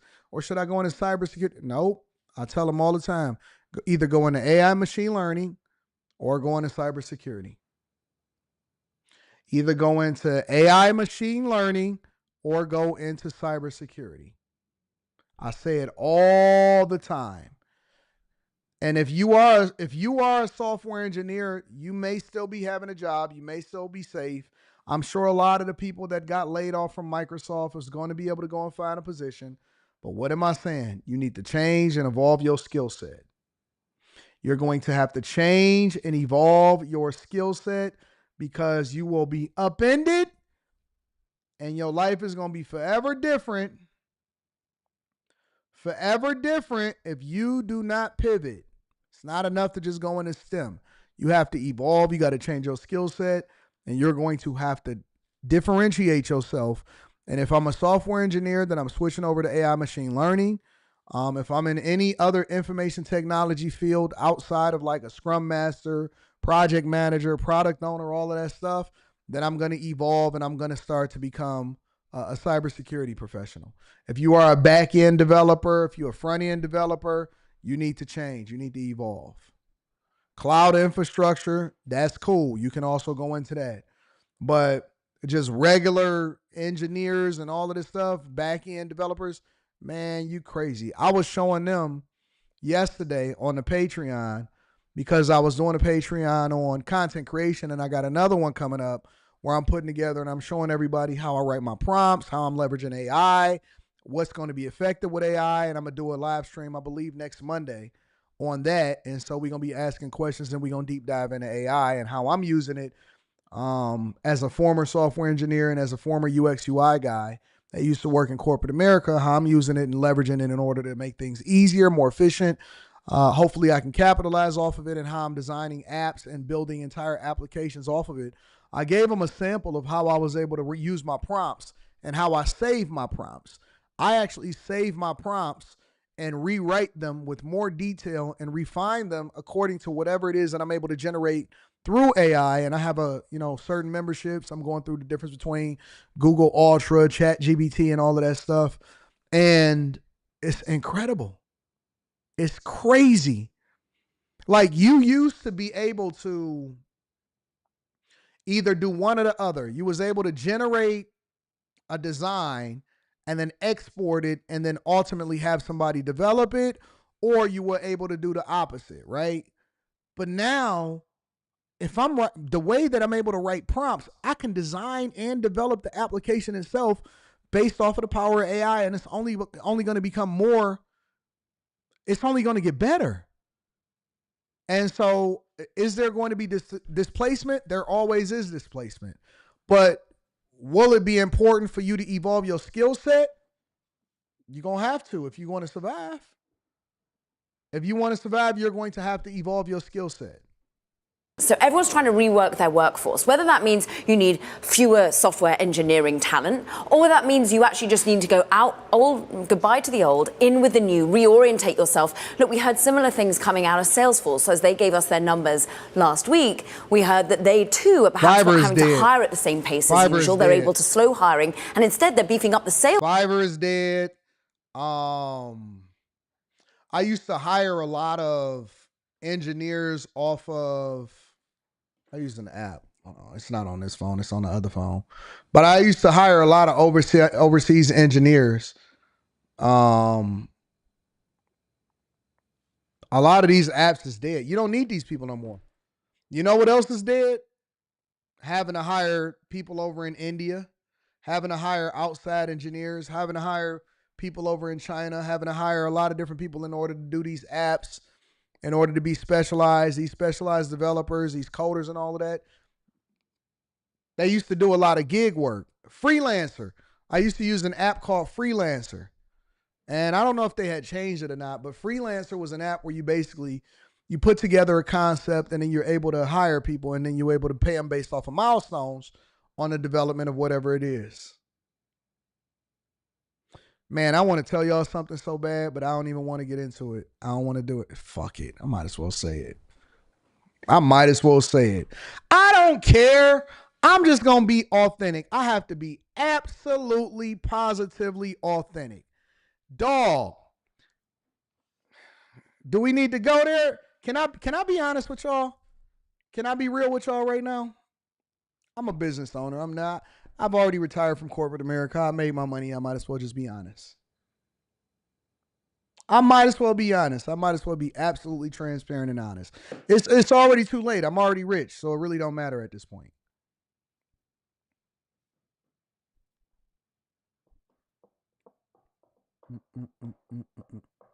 Fiverr is dead, fam. Fiverr is dead. You can forget it. You don't need it no more. You don't need it no more.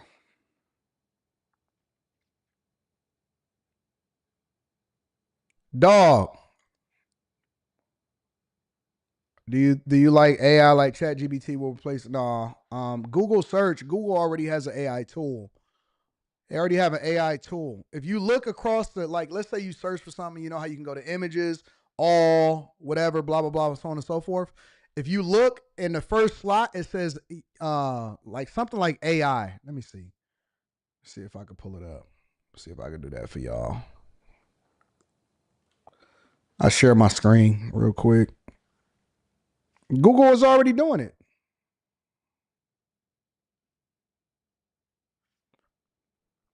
Let's search for escaped inmate.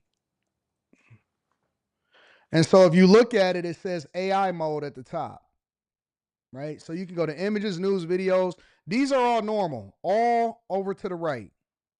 And then if you go into AI mode, it literally scales everything, gives you everything in it, and then you can start to ask more questions to go a little bit deeper into it. It'll tell you that the $50,000 reward, all of that. So AI mode is already something that Google, if you update your browser, they're already implementing it into whatever it is that's going on. And I'm a really deep dive into this. When I was in college, bro, man, listen, you know how I knew I was a CEO? You know why they say students with C's and D's? A and B students work for C and D students. I took that to heart.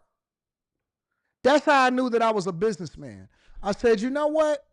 I'm a software engineer. This is what I do for a living. I really don't feel like this. I got better things to do with my time. I'm not about to be sitting here doing all of this stuff. Bruh, first thing I did was I went online and I was like, okay, I'm going to take the classes, especially now that I'm online, because I was a part of the first generation of people that started going to school online almost completely. Bruh, first thing I did, I had money, I had businesses, I was running it up by that time. I said, bruh, I'm about to hire somebody to do this. Most of my classes that I did in school, and I hired somebody to do that.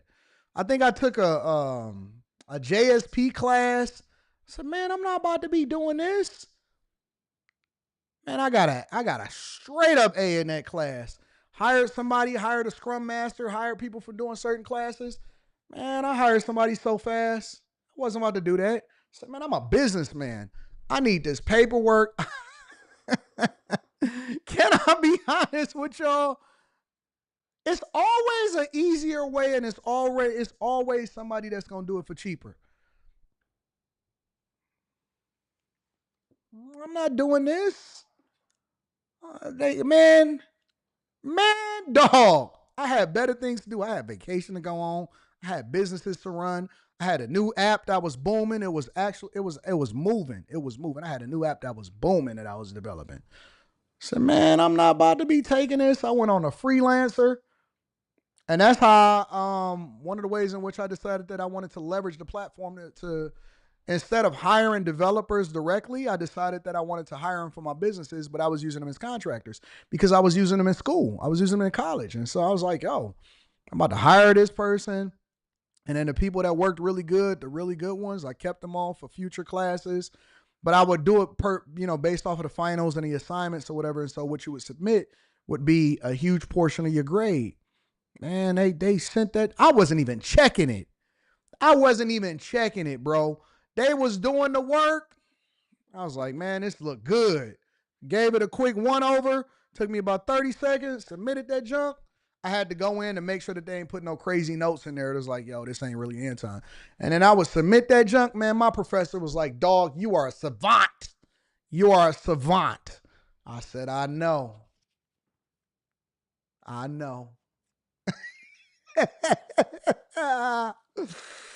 When you get money, I'm a businessman. That actually is the best case. That's the best case scenario for being a great executive, for being a great businessman. Listen, my job is to solve problems. I'm not about to be in here doing this job. What y'all do? Now I had to take the regular classes. You got to take the math classes, the calculus, all of that stuff, right? You got to take the basics. But when you start actually getting into your curriculum and your program classes, like, man, I'm not doing this. I already know this. What am I supposed to be? You think I'm about to sit in front of a thing all day, a computer, and doing this all day? Nope. Not doing it. Not doing it. I'm gonna be honest. Listen, the one thing that I will always do, is regardless of whether you agree with me or not, I'm going to be authentic. I'm going to show you the numbers. I'm going to give you the proof if you in the bag chasers, and I'm going to show you the honest to God truth. I'm going to be real with you. I live my life like an open book.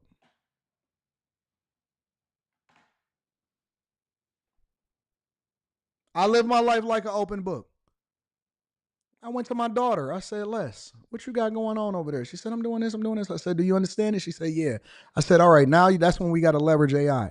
I got my daughter use AI for everything. Everything. I got my daughter on that train. She's smart. She's like, Dad, what am I even doing here? What's going on? I said, let me see your grades. A. I said, that's my girl. She said, I'm just like you. I said, that's why you're going to be richer than me. That's why you're going to be richer than me. 100%. That's why you're going to be richer than me. Man, listen. I'm never going to cap. I'm going to tell you 100% truth. Somebody said, don't feel bad at Anton AI's doing all. What made you think I'm doing bad? I feel bad. I feel great.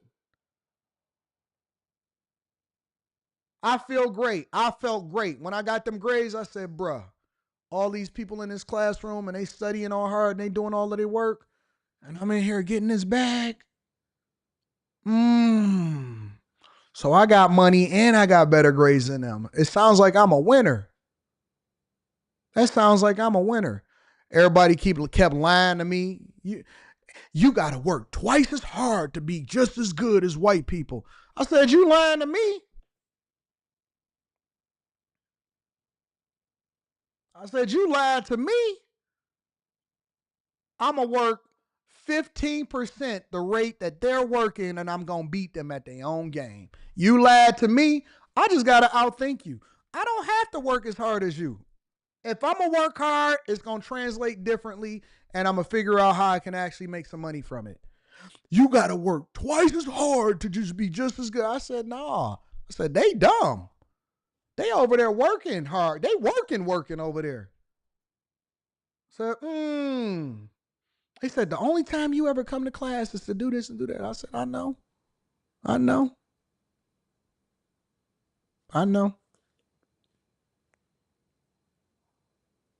You lied to me.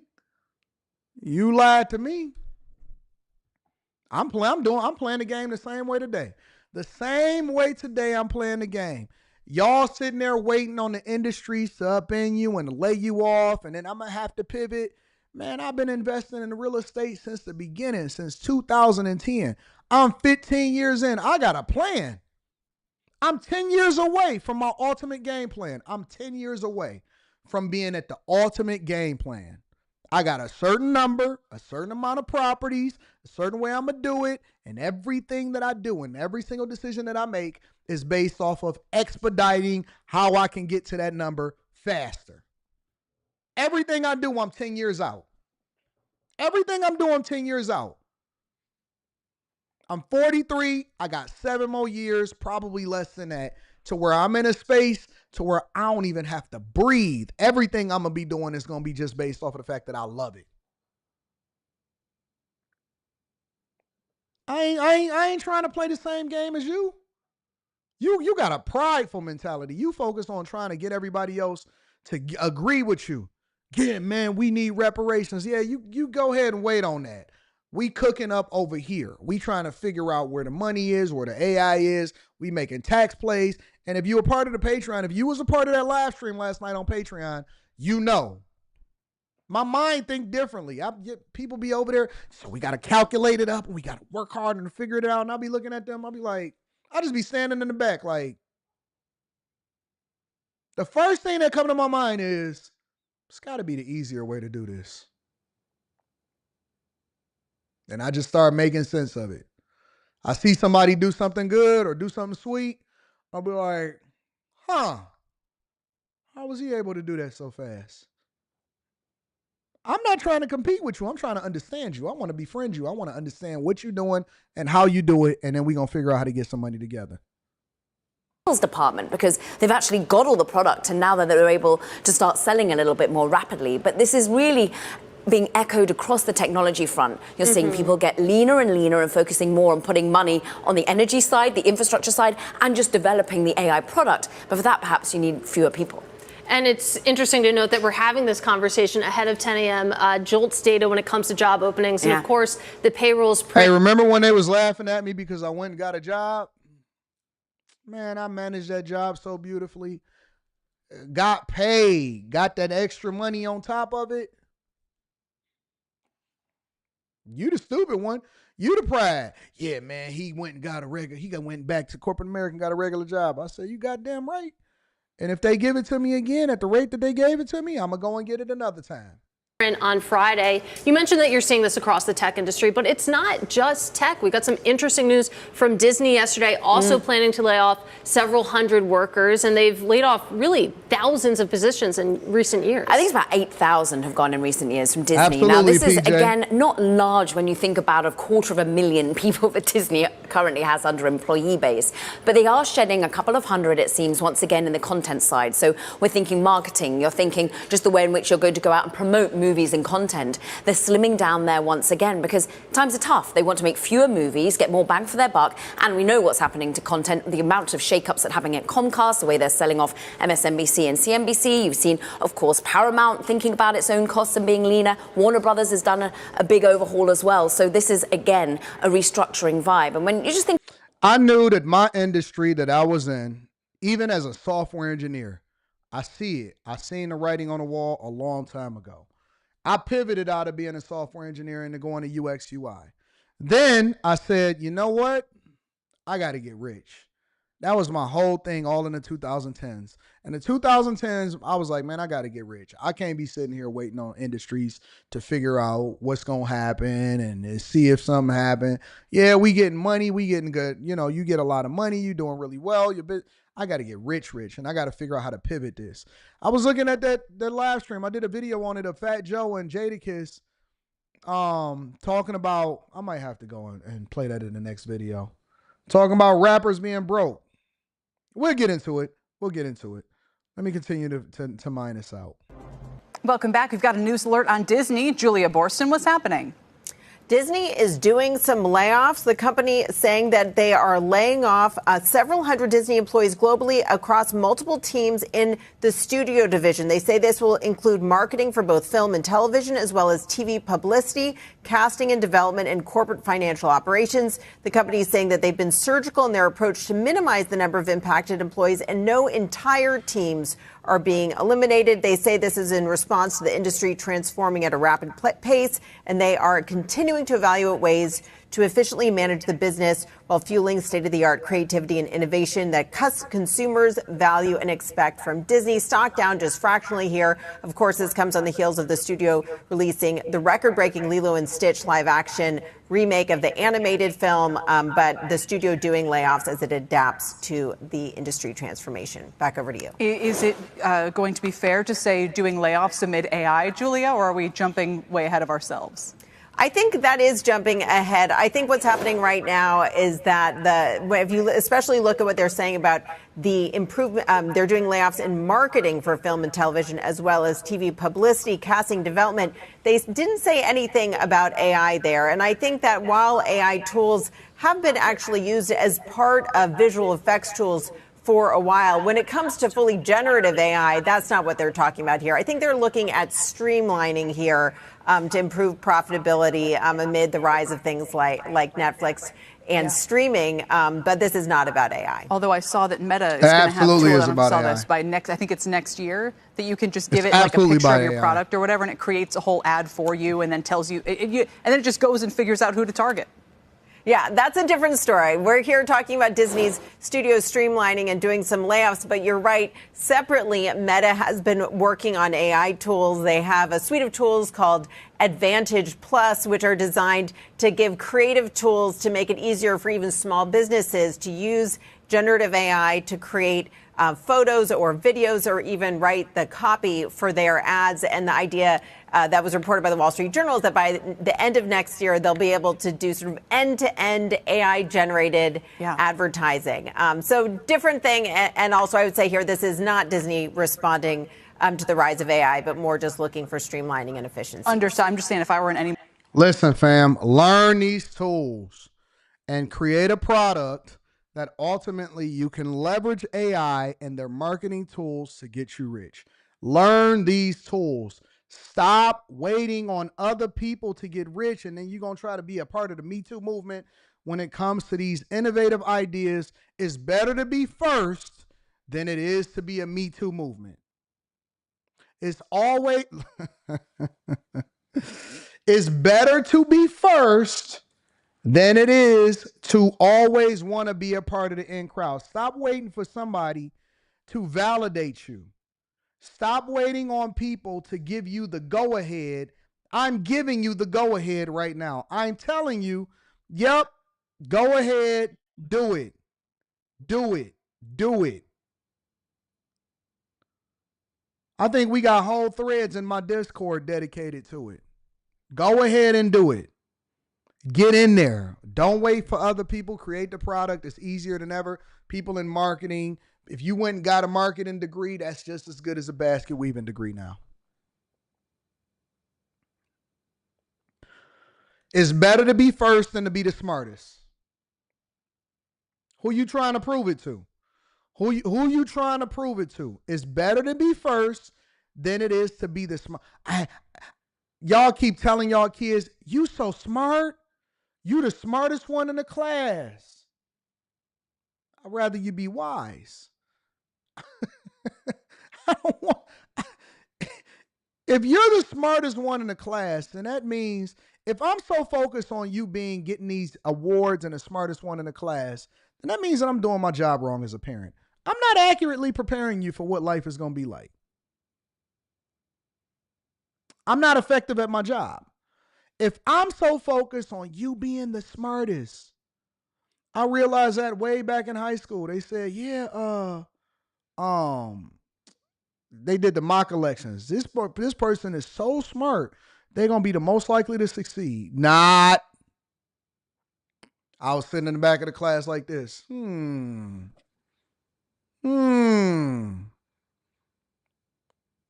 going to figure this out. I'm going to figure it out. I don't know, man. Don't listen to me. I'm crazy. I'm a C student. I'm a Room 9 affiliate and C student. Shout out to Room 9. Let me read some of these super chats and then we're going to get into. I'm going to pivot for a second. I want to talk about Fat Joe and Jadakiss. I want to use them as an example. MP says, do you think AI is going to eventually take over cybersecurity? Nope. I don't. I think AI will assist us in everything that we do, but it won't take over cybersecurity. No. Supreme by Nature TV says the evolution of AI reminds me of an episode on the Twilight Zone called the Brain Center at Whipple's Season 5, Episode 33. I'm going to have to watch that. I'm going to have to check that out. Aaron L. says AI, semiconductor manufacturing, quantum computing, and biotech. Biodefense is huge. Are where the future is at. Yeah, we got to go based off of where the future is going. Shout out to Darius. AD, love all of your platforms. Keep up the good work. Thank you, Darius. Thank you for holding me down. I appreciate you for the 100 ball, and I'm glad that you find entertainment and value in what we're doing on a daily basis. Slimmy in the building says, don't forget the Terminator. And the first 3 Matrix film franchises are war films based off of fighting AI. Which is where we're heading in the years Skynet, blue pill, red pill, and don't eat the steak. That very well may be true, Slimmy. I don't disagree with you whatsoever. But while I have the freedom to choose for myself, I'm a ball, I'm going to have a good time, and I'm going to make a whole lot of money, baby. Probably. I don't doubt it. Cybersecurity isn't dead. You just need to advance your skills. I agree. If y'all working regular jobs, y'all need to be going to school for the things that's going to get you rich. I know somebody that made thousands of dollars in college doing other people's advanced math homework. I heard she was cute. Shout out to my girl, Messy Mathematician. Corey P says, facts, cheated on every test from the...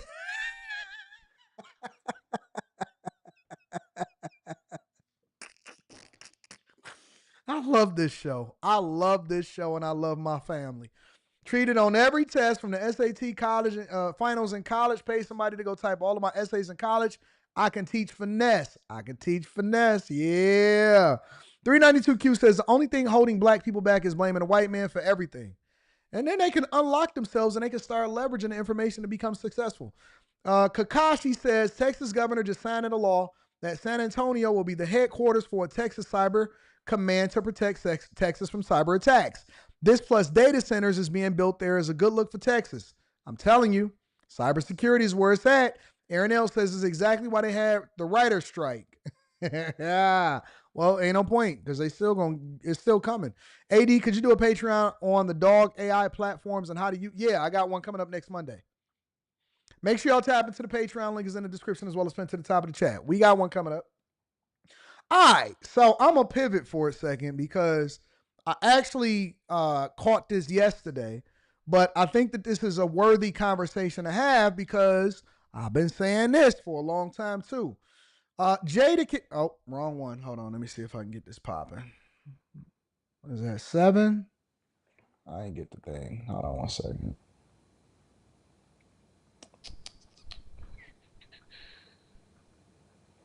Jadakiss and Fat Joe now has a podcast, like a lot of people. And one of the things that they talked about was rappers and money. And you know me, whenever I hear rappers and money, I think that it's time for me to go ahead and start having a conversation. One of the things that they talked about was rappers being broke. We can start right there. You know, I know they support you at the beginning or whatever. You got Lil Durk right now. Lil Durk is facing life, right? If you think he's thinking, I don't know, man. God bless him if he's thinking the record label. I don't know about none of that shit. But fast forward the times from Pac to Durk. Durk he's making mad off. He got mad. He's trying to put up mad M's, buildings, all. They're denying his bill thus far. But Pac didn't have that to put up. So, man, listen. Is it like a, it goes how you back, feel about that with the times? Because as big as Pac was, look, he should have had, you don't think he should have been able to get out without shit? It's back. It goes Shout out to OG Rihanna. No, but you just said he was everywhere on the news. He was, but he didn't have that bag. He didn't have that bag or he would have bailed himself out. He didn't have the money to bail himself out. Sometimes we living day by day. We just living by different. Yeah, that's what I'm saying. Why it's a fucked up situation? Because Dirk got the money and he can't get out. You think you check the check? You working every day, check the check. We check the check. If we buying $300,000 watches, homes, and everywhere, we check the check. That's why you got to keep working. That's crazy to me. I mean, I appreciate the honesty. I appreciate their realness. I love the fact that they're confirming what I've been telling people for a long time. I love the fact that they are very transparent because it actually kills the myth from all of our culture and our community thinking that becoming a rapper or becoming a singer or just because you're becoming a basketball player, that automatically means that you're going to be rich for the rest of your life. You're not. You're not. And you have to. Look, I mean, you're so busy focused on whether or not you like Joe or not. Listen to the conversation and try to chew the meat and spit out the bones. He's telling you that no matter how much money a lot of these people make, they are broke. Remember when I did a video, I think it was last year at some point, where it was a lot of these actors that was going back to work because they didn't have the resources or they was running out of money or their lifestyle just couldn't sustain whatever, so on and so forth. And so in their older age, they was looking for new scripts and all of this stuff. And because you make a lot of money or because you hit, it does not mean that A, is sustainable, or B, that you are financially literate or savvy from a business perspective to be able to maintain wealth. It's so funny because we have these conversations all the time. And I say, bro, I remember I used to do live streams where people used to come up on the platform and they would say, man, if I had this amount of money, if I had $1 million, if I had $3 million, I could make it stretch. No, you couldn't. Nigga, you can't manage $30,000. You can't manage the $80,000 that you make right now. You up to debt in your eyeballs and you borrowing. You got credit cards and you got a car that you can't necessarily afford because you increased your lifestyle based off of what you earn. And you let these mortgage people and you let these realtors tell you that you can afford a $500,000 house because based off of the calculations, this is what you should be paying. And you got finessed and you stupid. And it says, even the word of God says, Be faithful in little and then ruler over much, meaning that you got to learn how to manage what you got and then you translate that into once you start becoming successful. And so I say it all the time. I say, man, these rappers is broke. They broke. Some of them, I know some rappers that live in my building. I'm top dog. It's the billionaires, and then it's the 100 millionaires, and then it's me. And people are not going to like that. But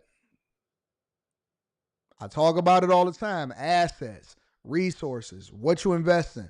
Everybody in the Bag Chaser know 90% of everything that I make, I invested back into some sort of business. I put it in stocks. I put it in crypto. Real estate is my play. Everything I have, I plow it into real estate.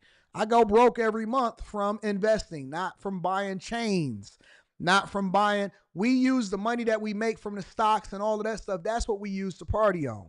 All of the money that we make, our money is employees. We got to put that to work. Them your hoes. Put your hoes to work. Your money, every dollar is a hoe.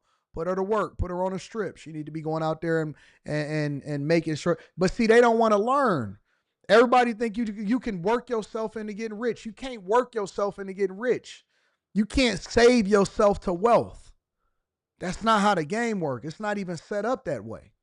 It's not set up that way. These are rich slaves. That's basically all they're telling you is that they're rich slaves. And the minute that they stop working, it's over. It's over. Ain't no plan, ain't no 10-year plan, ain't no 15-year plan. What happened if you don't have a hit, when they shelve you, when your show money slow up?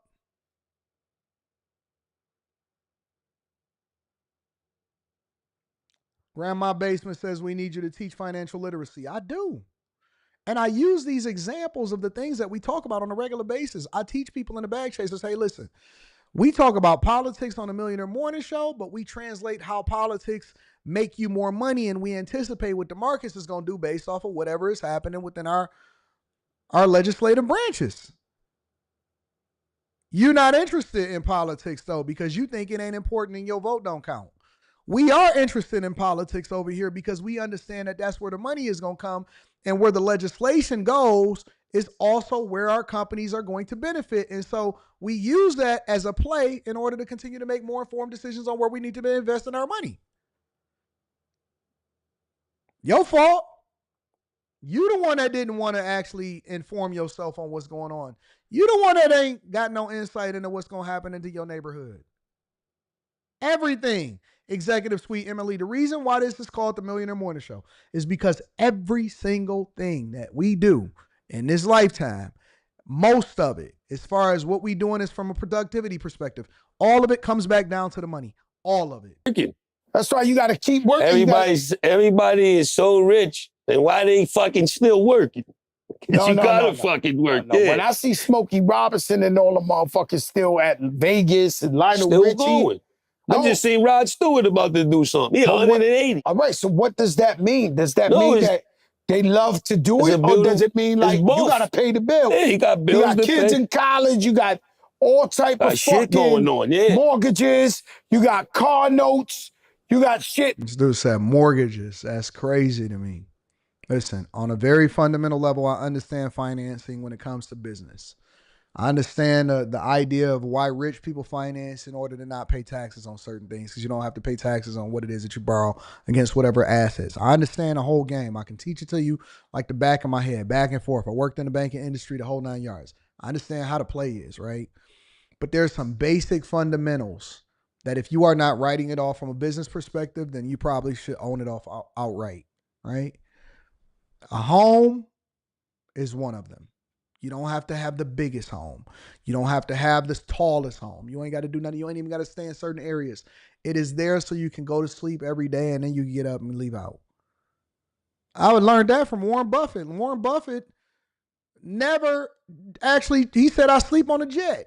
The jet is the thing that he was writing off the majority of his expenses were because he had to make sure that he managed his time more effectively to get to where he needed to go. Had a meeting over here, meeting over here, meeting over there, meeting over there. He said, I live on a jet. There's no point in me upgrading my home. And I'm not saying that you shouldn't upgrade your home, but what I'm saying is is if you get rich, listen, if at any point you make over $1 million, $2 million in 1 year, in 1 calendar year, there's no reason for you to have a mortgage on your home.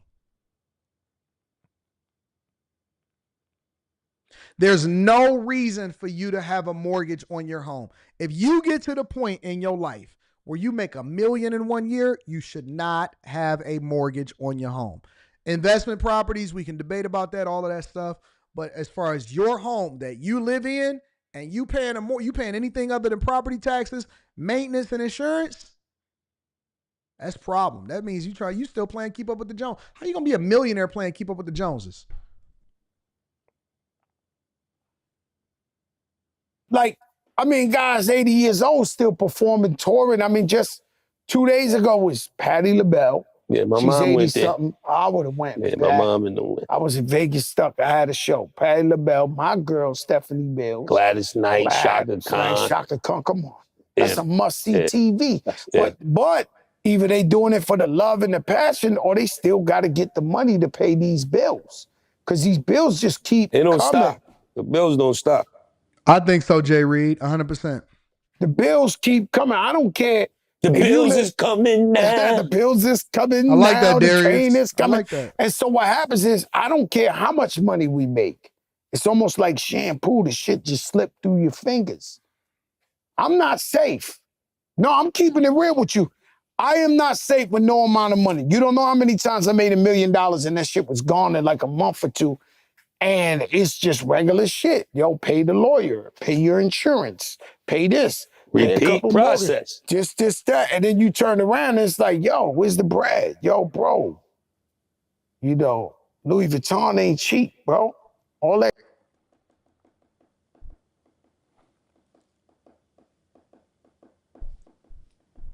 Do I gotta say anything, y'all? I think that people should buy the stuff that they like and that they love or whatever, bro. But if you Louis Vuittoned up and you still got mortgages on your crib, that shit you doing out here looking cute, it ain't cheap. And so there's always a check to check. I don't care how much money you make. It blows my mind. When I'm sitting down, I'm like, yo, I just made $1 million last month. How the fuck you telling me the Amex bill, that this done washed up 2/4 of the shit, like real quick. Like, and you thinking you in the fucking, when I was in the projects, I thought I could buy a fucking cloud with $1 million. A cloud. we gotta be better. We gotta be better with our money. We gotta be better with our resources. We gotta be better with our finances. And this is what I will tell y'all. Be better now so that you don't have to pay the price in the future. All right? Get it out of your system now. When you hit your first 100,000, oh man, I just got an offer sheet, I make $100,000. Go ahead and get it out of your system. Trick that off. Go ahead and take her to the store, buy her what she want. You know what I'm saying? You go ahead and get you a pair of whatevers. You know how y'all do. You got a dream. Okay, yeah, I'm going to go and trick it off. Trick it off on your first 100 bands. Anton, that's bad advice. No, it's good advice. You need to get it out of your system. That way, when you get an M, you ain't going to be impressed. You're not tripping off of that. It's going to be a problem if you get an M and you can't sustain it. If you get an M and you can't sustain it, that's going to be problematic. If you trick off your first 100, that's not going to hurt you. But if you can't sustain it and you tricked off that M, that's going to be problematic. Get it out of your system, bro. Somehow, some way, you got to get it out of your system. That way that you ain't tripping off of none of that. You ain't tripping off of none of that. You'll be more disciplined. Your setup, your budget is going to be according to what we said in the Patreon, budgeting like a business. So where you're going to do things differently. Everything is going to have to put off money. You're not going to trip off of spending, $3, $4, $5, $500,000 on building a property that you only getting, $3,000 in rent for, because you're going to understand the game.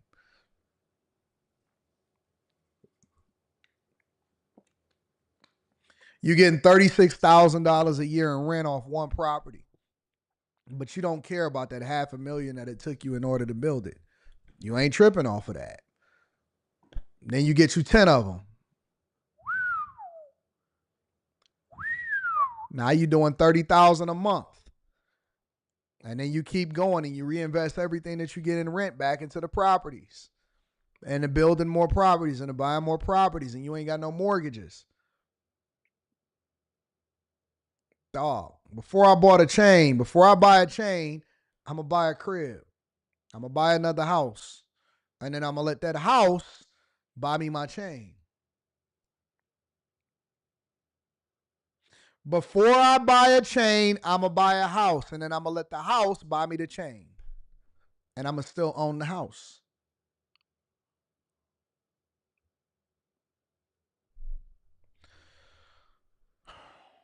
Got to do better. Got to do better. Make sure you tap into the Patreon. Link is in the description. Let me read some of these super chats. Oh, we at the 2 hour and 34 minute mark. Get y'all up out of here. I don't always agree, but I enjoy the content, bro. That's fair. That's fair, Kevin H. I appreciate you for showing love, big dog. Tavi, what up, Tavi? Says sustainability is key. Facts.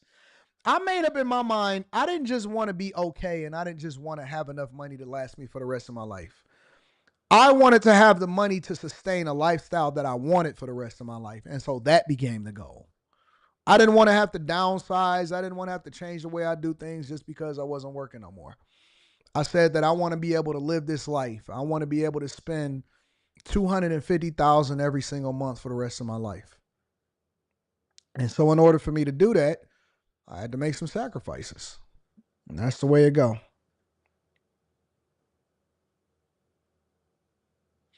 Kendrick says, I thought this was common knowledge by now. Nope. You know why? Because when you get the money, it's much different than when you saying what you're going to do when you're going to get the money when you don't have the money. It's a difference. It's a different game when you ain't got the money. I'm telling you, it's a whole nother conversation when you ain't got the money. Everybody got a plan. Then the plan changed. So you got to get it out of your system early. That's why you got to get it out of your system early. Tavi says, I need a coaching call. Anton. Tavi, send me an email. AntonDaniels413@gmail.com. I may be able to fit you in this weekend. We'll see what's happening. Anyways, yeah, thank you, J-Ben. Anyways, I love y'all. I appreciate y'all. I'm going to be on Pearl's platform tonight at 7 or 8 p.m. And then we going over into after hours at around 10 p.m. Eastern. I'm going to see if I can get my girls to get some clavicles. See if I can get Molly to put some clavicles on for y'all.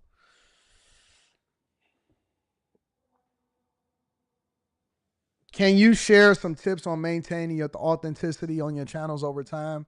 You know what, Nichelle? I just don't care. I don't give a fuck about what people think about me. And I realize that that's my superpower. That the thing that people tune in for, let me tell you, authenticity is in. Authenticity is in. That fake shit, that influencer, that pretending, that fake it till you make it, man, that's been played out, in my opinion, since 2000. You got to be 100, man. Just keep it real. Eric Welfare, just be honest. Just be real.